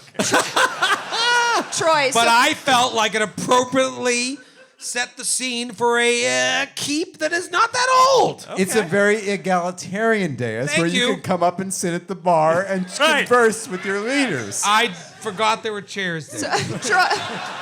Troy, I have to ask that everyone who's on the faux This- bartender side, those are all very important people. Yes! Well, it's obvious they Okay. all look like complete pieces of shit. Yeah. It's a Like every one of them. You know who's number one on my shit list already? This one. This That's one Sister right here. Violet DeWitt. Oh! All right, you know what?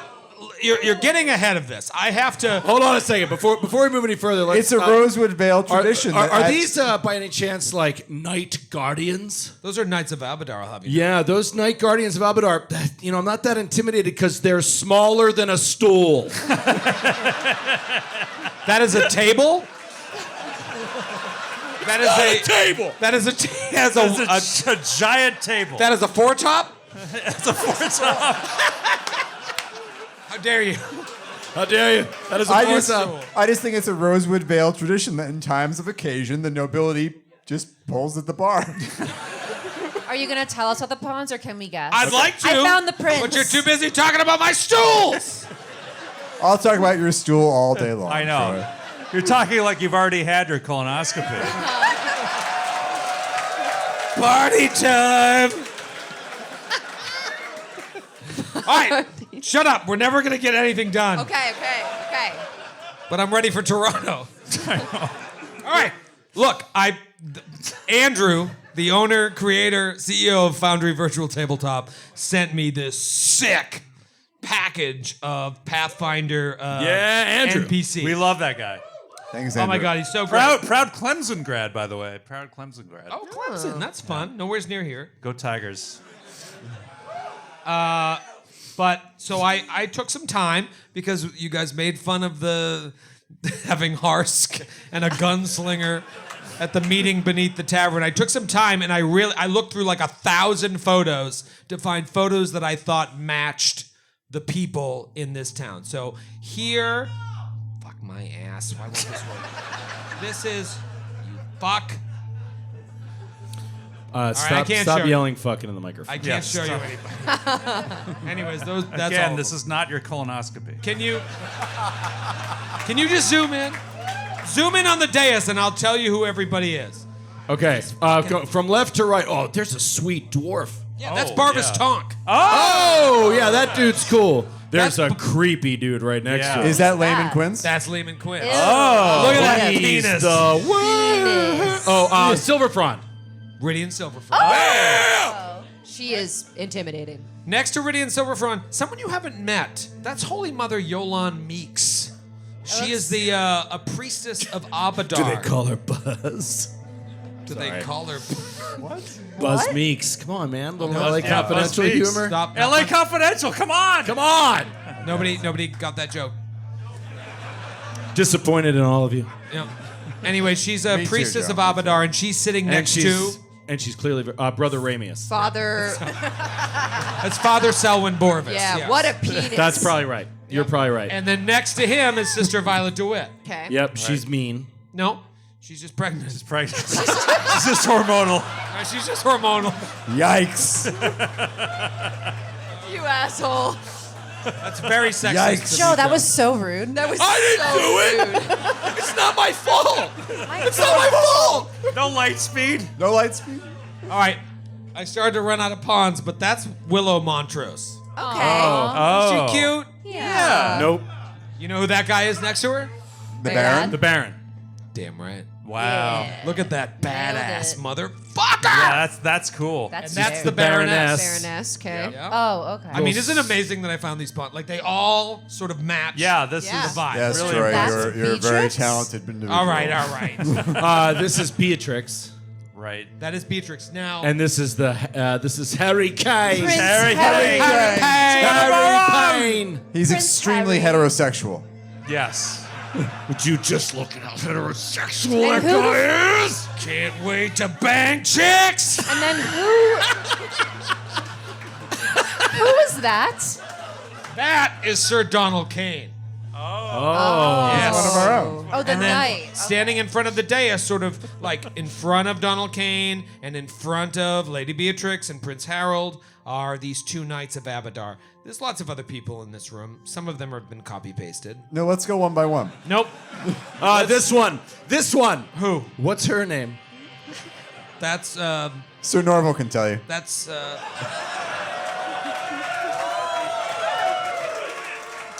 Sensuous. Sensuous? Sensuous. You know what? I'm not even going to write that It's a down. horse's I was going to name. write it down. There's no Sensuous, point. yes. Licentious? She's just a serving girl. That's what I said. Okay. She has, I would she like- has no family. I would like Andromeda to speak once during this show. So let's continue. Sydney, let's not get All right, too ridiculous. Sydney, I'm gonna give you a little insignificant scene here. A server comes up to you. That's Helena. Oh, hello. Yes. Sorry, I went to the more attractive woman. The master told me to start with the most attractive woman at the table and then make my way around. Would you like some mutton? I can't help but notice you stepped into my aura. Oh, yes. I felt a tingle in my understuff. That's just the goddess. This is Lady Andromeda's scene. I'm sorry, Sydney, would you like to talk? The only thing she's gonna get to do today is roleplay with this server. Andromeda's been holding the menu the whole time. Yes, could I have a beer? Oh, Just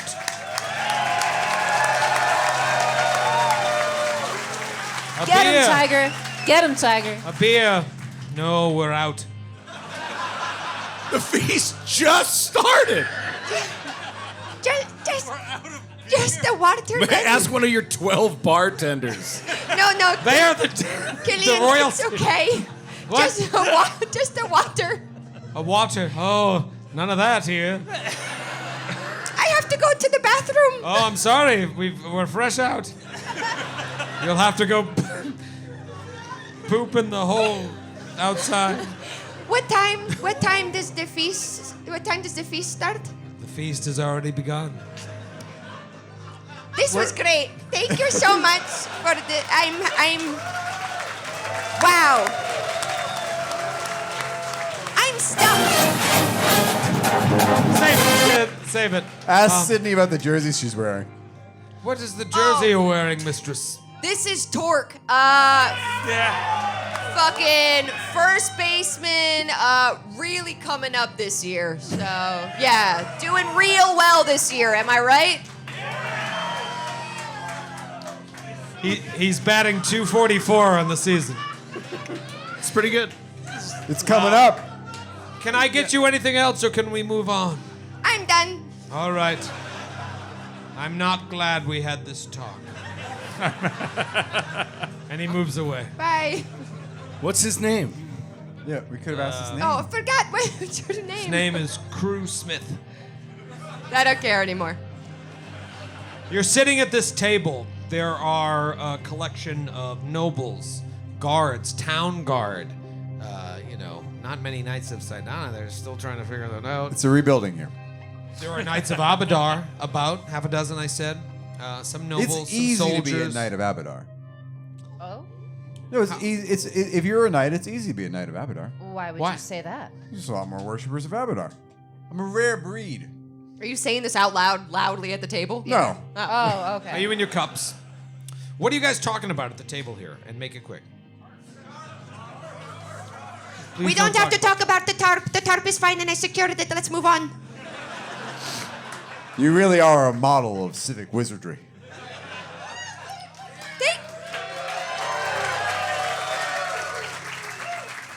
Thank you, Sir Norval. I have taken care of the tarp in such a way we will never have to talk about it again.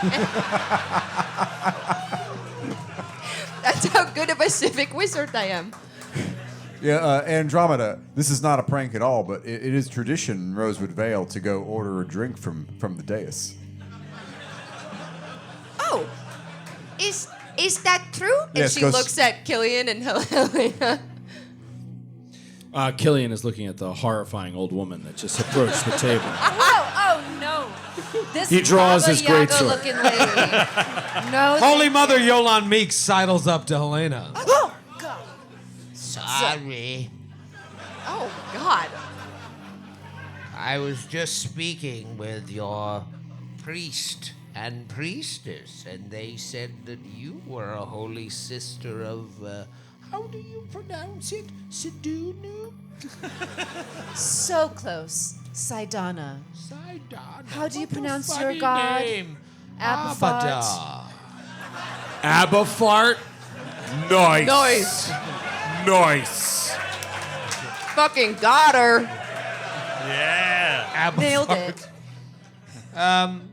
This goddess, you were born into worship of her? I'm very curious to learn more about your goddess. Oh, no. Sidana found me. She, I like to say that she showed me the light. Oh, how quaint. You know, among the many things that Abadar is heralded for, it was his work that allowed people to create great civilizations on their own Oh. that he cherished the most. Were you born into following Abazar? Oh, yes. My parents were Abadar worshippers. Their parents were Abadar worshippers. And so on and so forth. Perhaps when I look at your fair veil here, Sidana, am I getting that right? Yes. Saidana and Abadar could work together to watch over us as we move forward together. I'll be sure to give her a call and let her know that. I don't understand that reference. Do you mean prayer? Yeah. Have I offended you, dear? No, not at all. Enjoy. I love when a new god comes to my town. Oh, yes. Well, Abadar is an old god. I believe yours is the new one. Enjoy the feast. I feel a flashback coming. Did she just make me feel bad for not being old? What? You know, Abadar is. I'll take care of this. Abadar, Flashback. Oswin, Sir Norville. Freeze frame. Flashback. Freeze frame. Abadar is a wonderful god. Abadar is the god of money. Well, no, Abadar is the god of cities. He helps to build and Yes, commerce and capitalism and merchants and Right. whatever. Is that bad? He's a god of the rich. That's all you need to know. My parents were followers of Abadar. Oh, I'm sorry. Abadar is fine sometimes, but he tends to be something that the rich launder their bad feelings with their money dealings and such. And yeah, that's how I feel about it. Sorry. I thought it was to help people. Huh. Perhaps I don't know much about Abadar. I'm an adult. It's okay. Just sheltered. It's okay. I do like that they showed up with their like. Jesus! I mean, Abadar. That was the wrong button. Right. I Drops her back. understand. The people who like hate this shit. Okay, all right. I could see. That was terrible. You're gonna take a my B on that one? Yeah, One mistake. My B. yeah.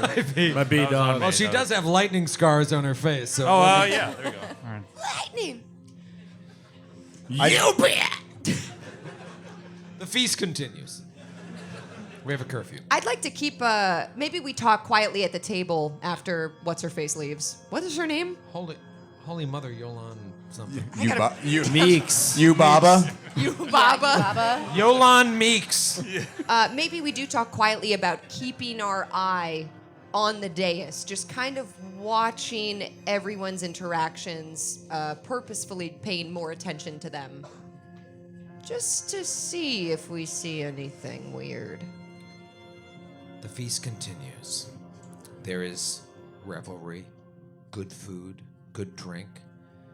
You have formed a sort of bond together, the five of you. In a way, you probably feel like you know more than everybody else, but know nothing, really. You just get the sense, We this know what it is to pervading... take a man's life. And What? This pervading sense that something is wrong in the town, but like no one is addressing it, being honest about it. Feels like a town full of secrets, but you know, for Killian and Helena, you've been here for a while, and you never got that sense. But ever since Lord Montrose died, the first, things have been weird. You've had a bad relationship with the son. That goes back to a flashback we saw where he was acting like a wiener to you. Yeah, it's so weird. I didn't stab him to death. He was 6. It's the 7 mark years of an old. inexperienced role player, Joe. You're right. I should kill more children in my flashbacks. He was 18. I mean, I'm with what Sydney's saying here. Like that's exactly and only what Killian is doing. It's just watching, particularly the Baron and the Baroness, just trying to get a sense of. Killian's been around a long time. Yeah. He knows how to read a room. He knows how to read people, and he's just trying to get a sense if they are uncomfortable or if they are really happy, like they scored a sweet deal. Give me a perception check. No. All right, How about in mine? We also don't roll dice, and I just succeed at whatever I make up. They seem All right. fine then. Here we go. My man Alex gave me a sweet die tonight, so I'll try that one out. My man Alex, this better not suck. 17! Yeah! Dude!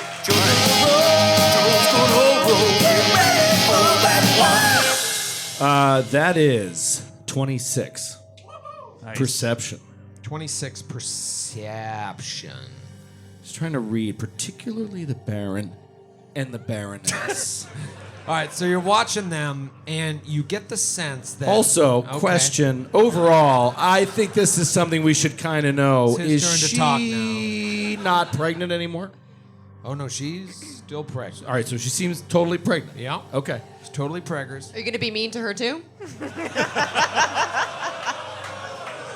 Wow. This got twisted around into some shit.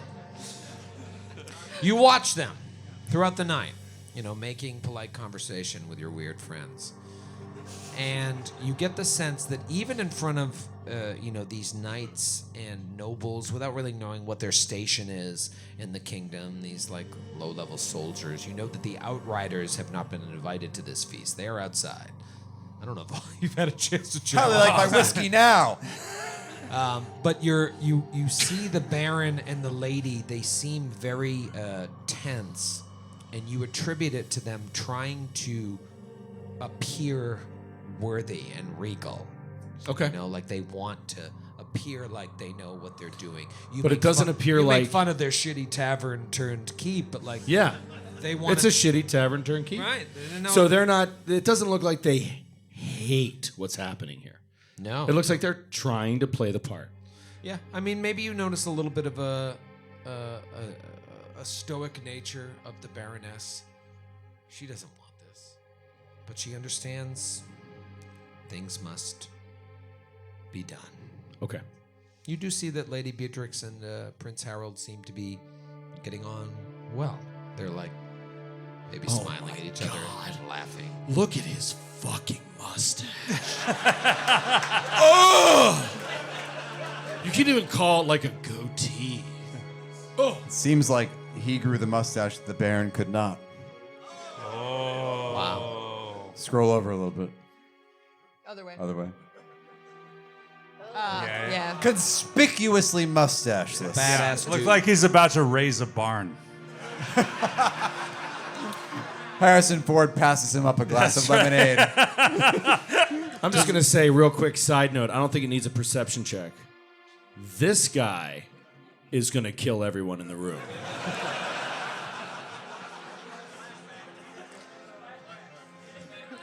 "'Tis a fine barn," English. Tis a fine, But sure is no pool. but sure is tis no pool. There's no pool. The feast continues. Maybe there's a little drinking, a little pop. Flip cup. Little flip cup going on in the back. Oh, the Baroness won again. She's pregnant. She shouldn't have been pregnant. She just crushed Miller Lite. Sister Agnes's record is also conspicuously great. Who's Sister Agnes? What? Sister Agnes DeWitt. You mean Violet? Violet. Violet. Sister Agnes was her Sister mother. Agnes? What? Who's Sister Agnes? I don't No know. You just made one. that up.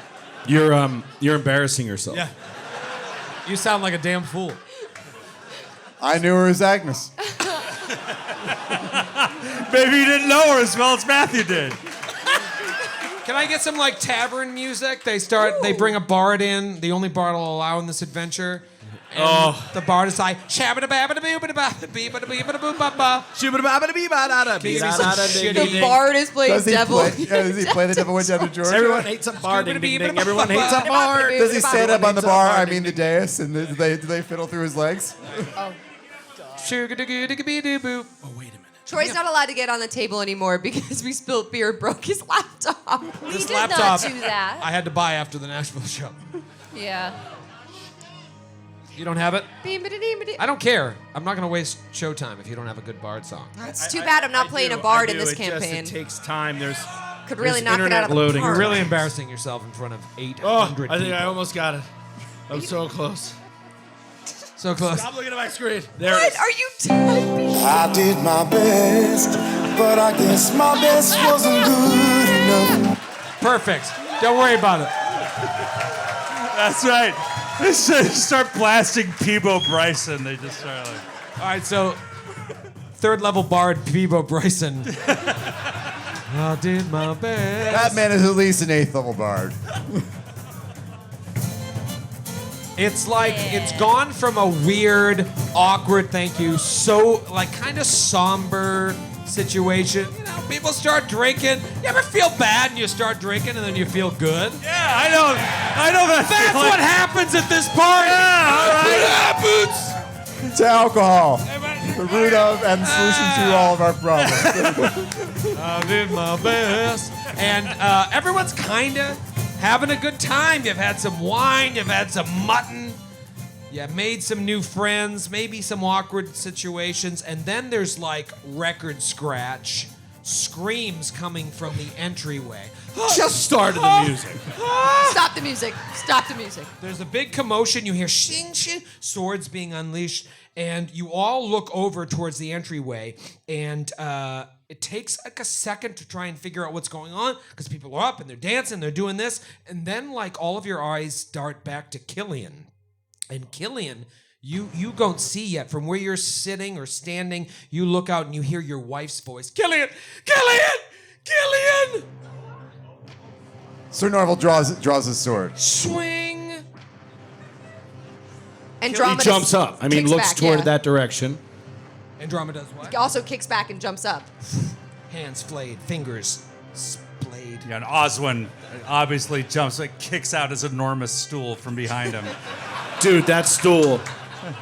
Helena. Easily twice the It's size. like the size of a With a Chevy. Herculean effort, he kicks the stool out from behind him, whips out his longbow.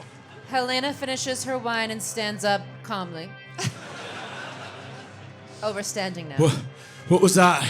And he starts walking past Helena. Is it coming from the west? It's coming from the west, the west. He starts push- moving to the west. You push forward through the throng. Joan! Her name is Joan. Her name? That's right. You hear Joan's voice. You push forward. You push forward through your friends, and you see Joan, and she's like, "Kelly, help!" And you look, and she is staring at Eldrin, the young half-elf who organized the gathering beneath the inn, the one that you found out maybe did Yeah. all this, Yeah. not just in memory of his father who passed away, but because he had a love of Yeah. relationship. What? Tricks. Where is he? He is standing at the entranceway with your youngest daughter, Phinia, and a knife to her throat. What the blue fuck?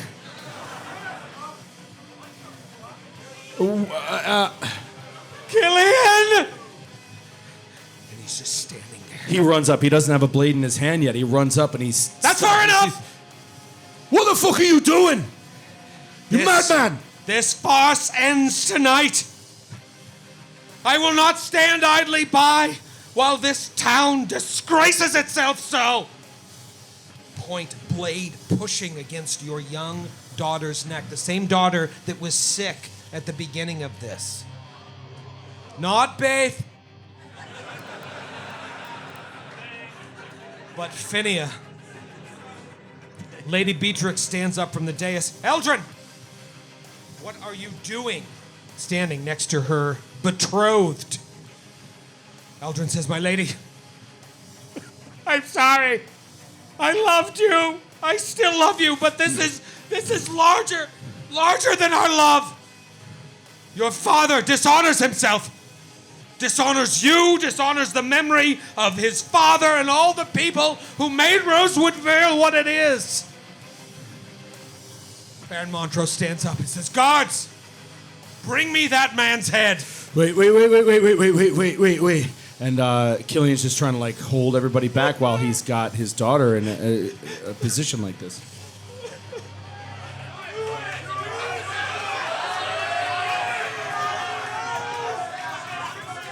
Fucking ready. Fucking ready, dog. Eldrin, Eldrin, this is not the way. She's never going to love you if you do this.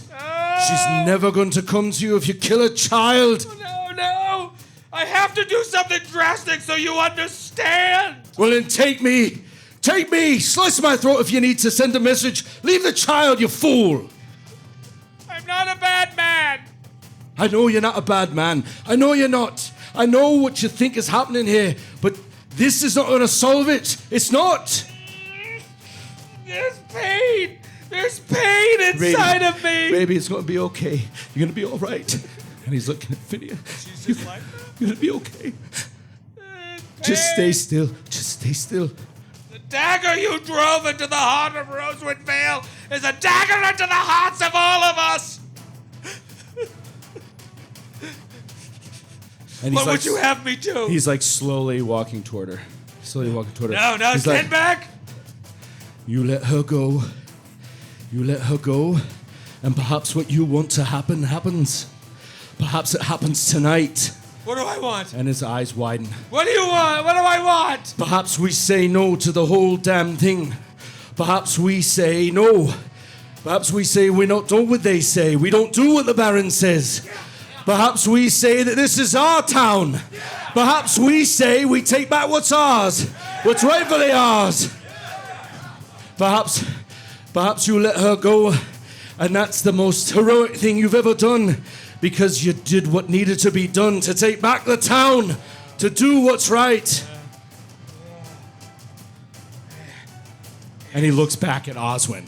He just like gives him a look. Yeah, I've got like hunter's aim. I'm doing like, I'm preparing like hunter's aim, hunter's prey. And he's just like shaking, like he wants to give Oswin a nod, but he's also like, any accident can happen. You never know. Any fool can move in a weird way at the last moment. And he's not talking about fool Oswin. He's talking about fool Eldrin could just move at the last minute.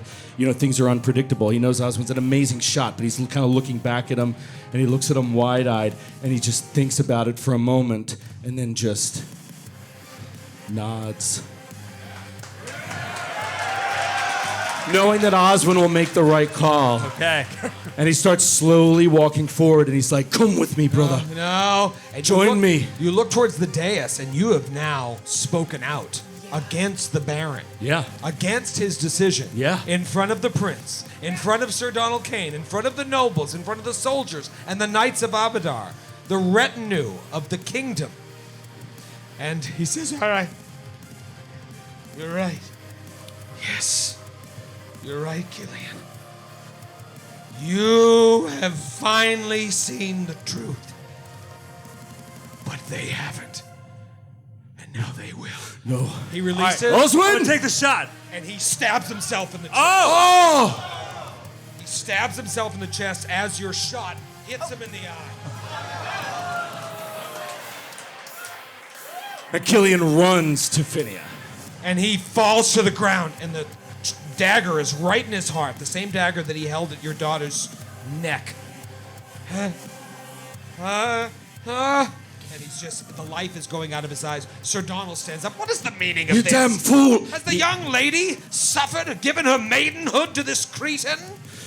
And Killian runs up. He takes Phinia. He pulls her aside. He's like, take her to Joan. And he turns and like just goes into his pouch to try to grab a healing potion for Eldrin. He's got an arrow in his eye and a dagger in his heart. Wait. And Helena's holding Not a a glass consumable. of wine. Yeah, don't. Save the consumable. You start to like administer first aid or do something, but as you go down, maybe the like quick movement to go down like an old man, your blood pressure starts to get fucked up, and you get a little. I know what it's like. It's so weird. I know exactly Yeah, you know what that exactly. feels like. You start to get a headache out of nowhere. Yeah. Right. If you So I went to kneel down and I got dizzy. yeah. Kate and Happens every Sydney day. don't know what this is like yet. Your body made such strange noises that you didn't choose. Yeah. Like, "Ugh." Yeah. There were like 3 clicks. You get Sydney, down. you'll find out You soon get enough. down. Click, click, click.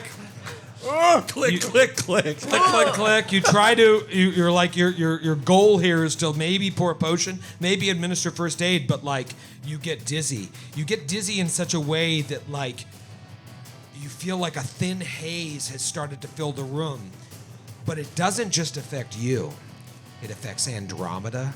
and Helena what? and Sir Norval and Oswin as well. You're standing there, and as Eldrin bleeds out on the floor, you all feel like the room itself has this like film over it. This film over your vision or something that's happening in the room. But you notice that everyone else in the room seems affected by this. They're like grabbing at their heads. The knights are like, some people are dropping to their knees. Some of the older folks are falling out of their chairs.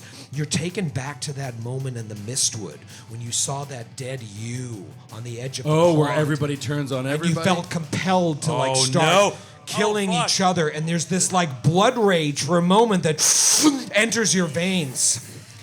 And then that blood pool from Eldrin just like spirals out very quickly. And from this pool of blood, spirits start to emerge. 3 knights sort of rise out of the floor where Eldrin's pool of blood is.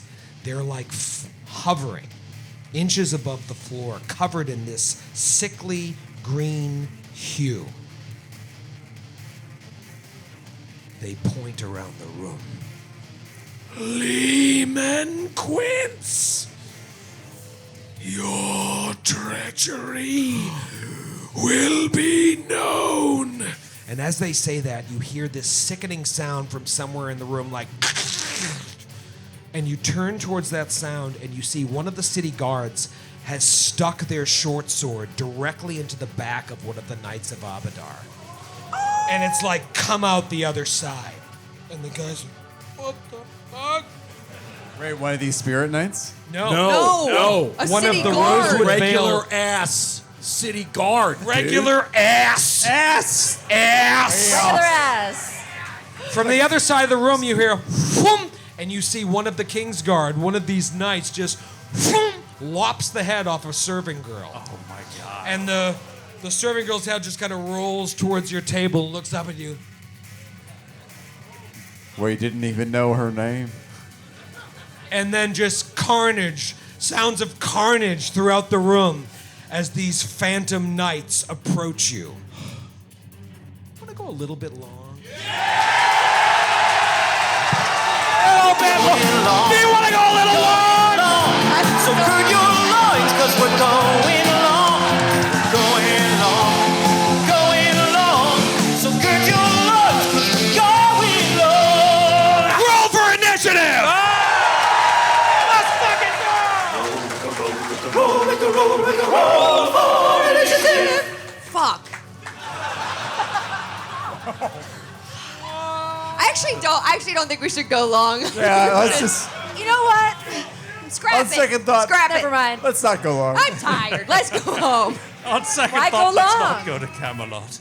It's a silly place. Let's go, Helena. What did you get? Oh, me? Yep. Well, holding your glass of wine, she got a natural 1. Oh, shit. For an 11 total. Oh, no. Andromeda Queen. Andromeda was not ready for this. She got a 10. Oh. I rolled a natural 2. I'm going to miss you guys. Sir Norval the Pious. Because Sir Norval was advancing upon Eldrin in a very athletic and sporty way, could I roll athletics for this initiative?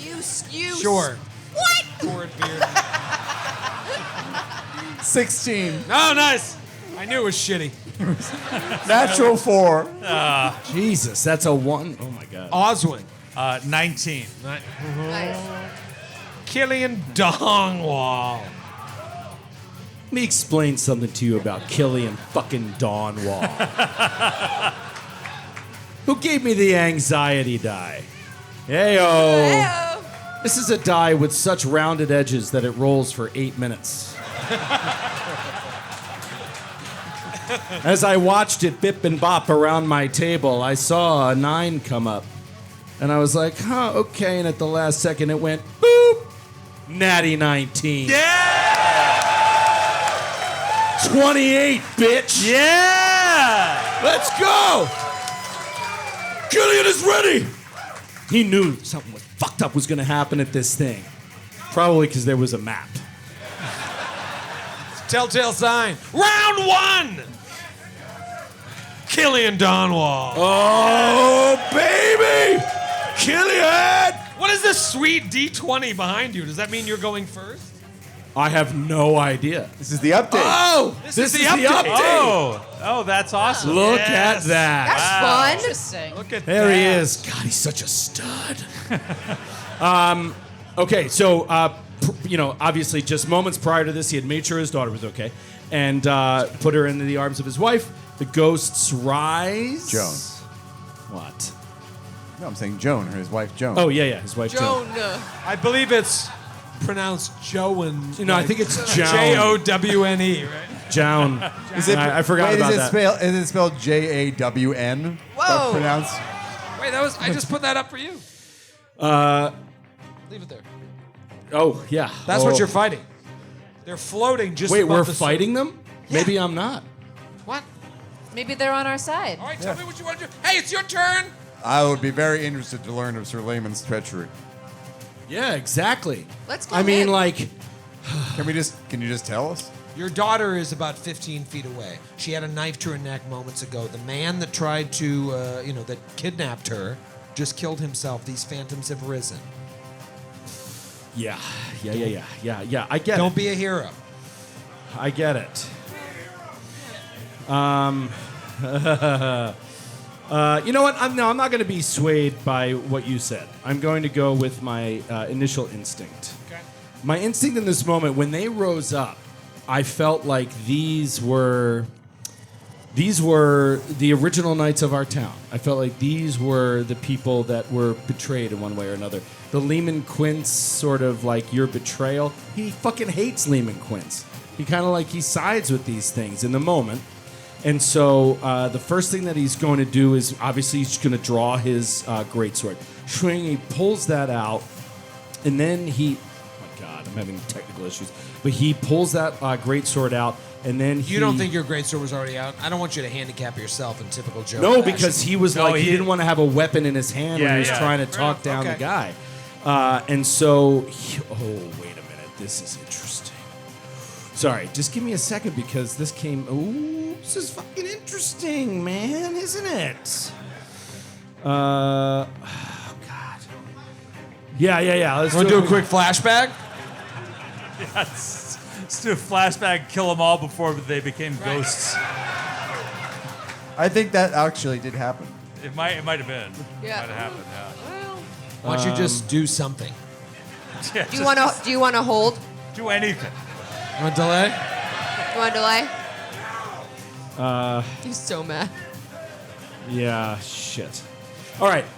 So, it's your moment, man. This is fucking. I'm gonna shoot myself. Sometimes This I is hate what high you all initiative. paid for. Yeah, Just want to remind you. Just want you to know. He's gonna We're all counting pull out on his greatsword. Oh, wait, This- I had a image of Eldrin. You had an image of Eldrin? Yeah, I forgot to reveal him. He's kind of fun. Anyways, that's him. He's dead. Oh.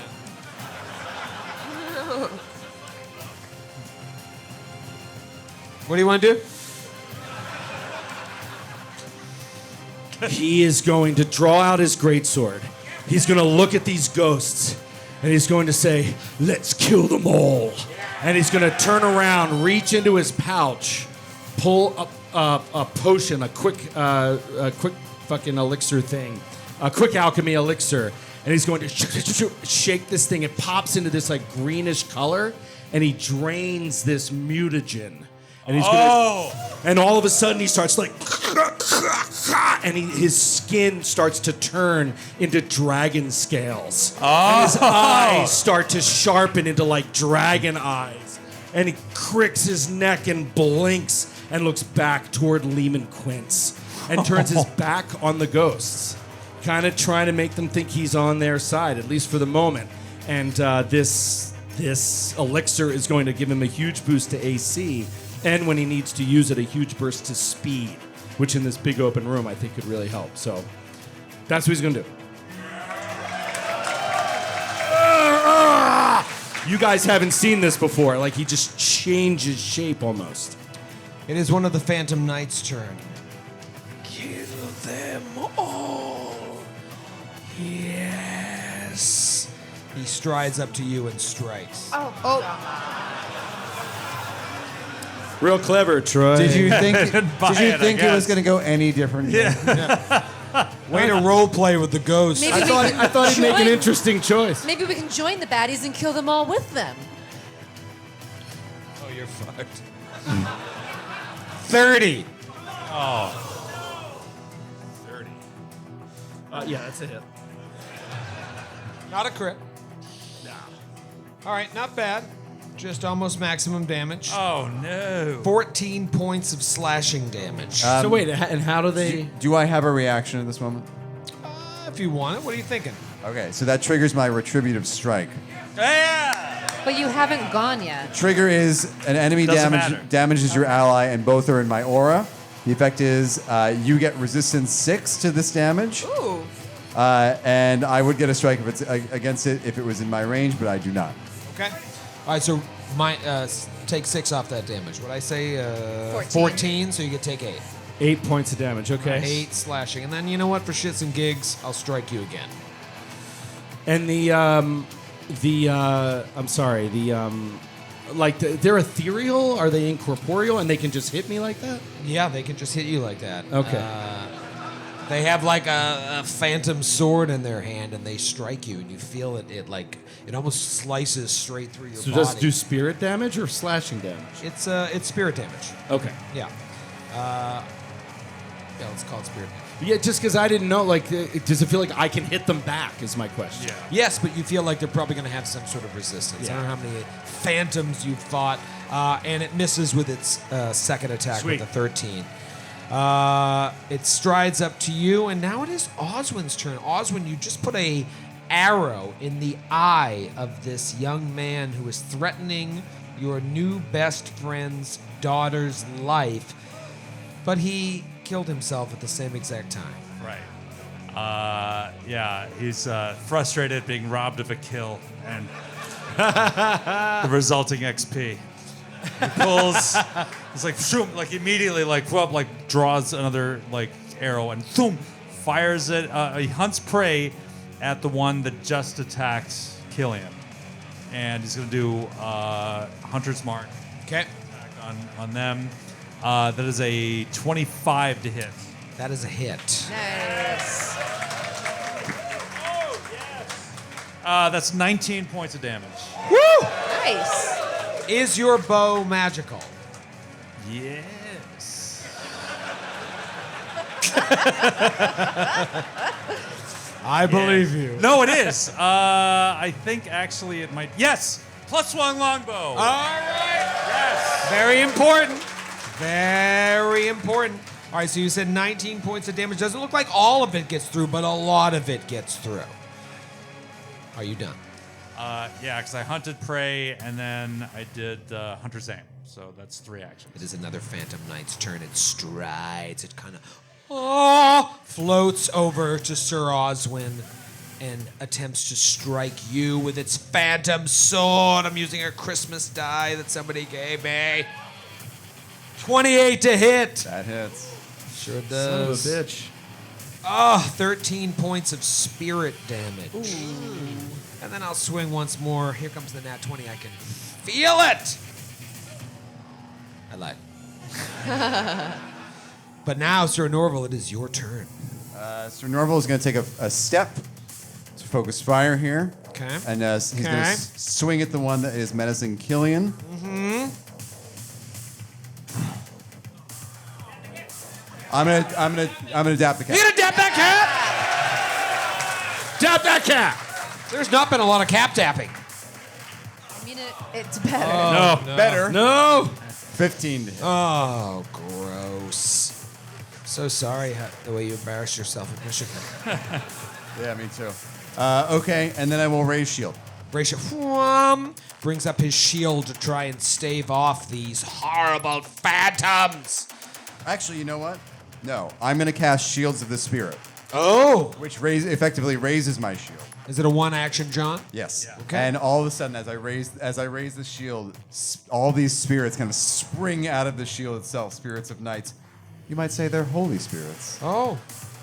And they kind of start swirling around us to defend me. Ooh, that's and fun. Killian. Oh, that's fun. Whoa. I like it. You get a +1 status bonus to AC. Nice. That's awesome. What a cool contextual It is the third use of and final question mark. Phantom Knight's turn. It first action draws a bow. Second action fires at Oswin. And you It's take some damage. Phantom. You take 1d4 spirit damage. Because I fired it. at one You of your attacked buddies. an ally, and you are wait, and against Oswin. Never Yeah. mind. I'm outside the Never door mind. of us. You really embarrassed yourself tonight. I would just go backstage. We'll tell you how the rest of the fight went. Matthew, no. Thank you. No. Oh no. Do. Phantom bow. So can't go. sad.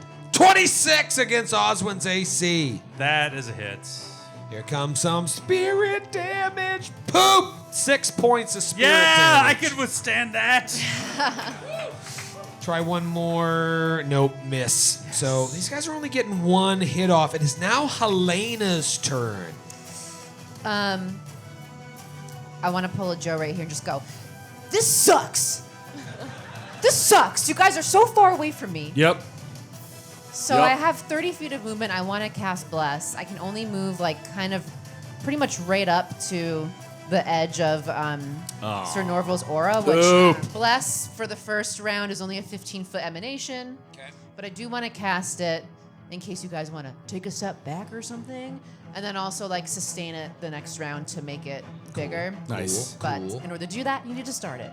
Okay. So she walks up like, wait, with her wine glass, and she I feel like your wine glass emotions in aren't one quite hand, fitting the scene. Wait. and then holds out her other hand like, wait, I'm going to I help. feel like Andy Cohen should be GMing this encounter. I'm going to help, and then bless. It affects nobody. I'm helping. Helena's got her own thing going on here. Andromeda Queen! Andromeda is ready for action. She is also going to move up, seeing that Helena is casting. She's going to stand next to Helena and cast as well. Her hair, her short black hair, starts to like frizz out as she shoots out an electric arc. First, I'm going to hit the northmost. Attempt to hit. Well, I'm probably going to hit. Reflex Well, she save. attempt to hit. Yeah. Reflex save. Switching my dice up. No, don't. All right, reflex save for the first dude. Oh! That might be a critical success. 30. He's rolling rocks. Damn it! Yeah, you, Absolute rock. nothing happens. Do I roll for the next guy Nope. or no? No, it has to hit the first to leap I'll to put the this other. away. Well, hold on. It doesn't. An arc of lightning leaps from one target to another, so I don't think it doesn't say it needs to succeed or fail. Is it electric arc? Yes. No, both of them make saves. So then make the other one make a save, the one to the south. Okay, I'll bring this die back out. Natural one. Tweener. 24. Okay, that's a regular success, so you're Okay. going to take half damage. So So this is the one that was attacking Killian, the second one. Yeah, the one to the south. Half so that's damage? going to be 8, 9, half of 9, 4. So 4 electricity damage. It's electric. Boogie, Boogie, woogie, boogie. Oh, I actually fucked up. No. Hey, we killed Yay! it! Oh my god! You one-shot it, dude! Wow. I did it! Anything else? No, I Andromeda? moved, and that's my stupid turn. It is the start of round 2. Killian, you're standing there, and it's this very horrifying feeling, right? Like you wanted to like go after Lehman Quince. You've already spoken out against the Baron. You've gone through this moment of haze and like you've had this bloodlust that seemed to subside, this feeling that you felt when you were at the edge of that lake in the Mistwood. You see around you just knights and soldiers and city guards killing each other. Servants, nobles are getting killed. People are like chomping on each other. And your wife is like, Killian! Killian! Do something! And we'll see you in Toronto.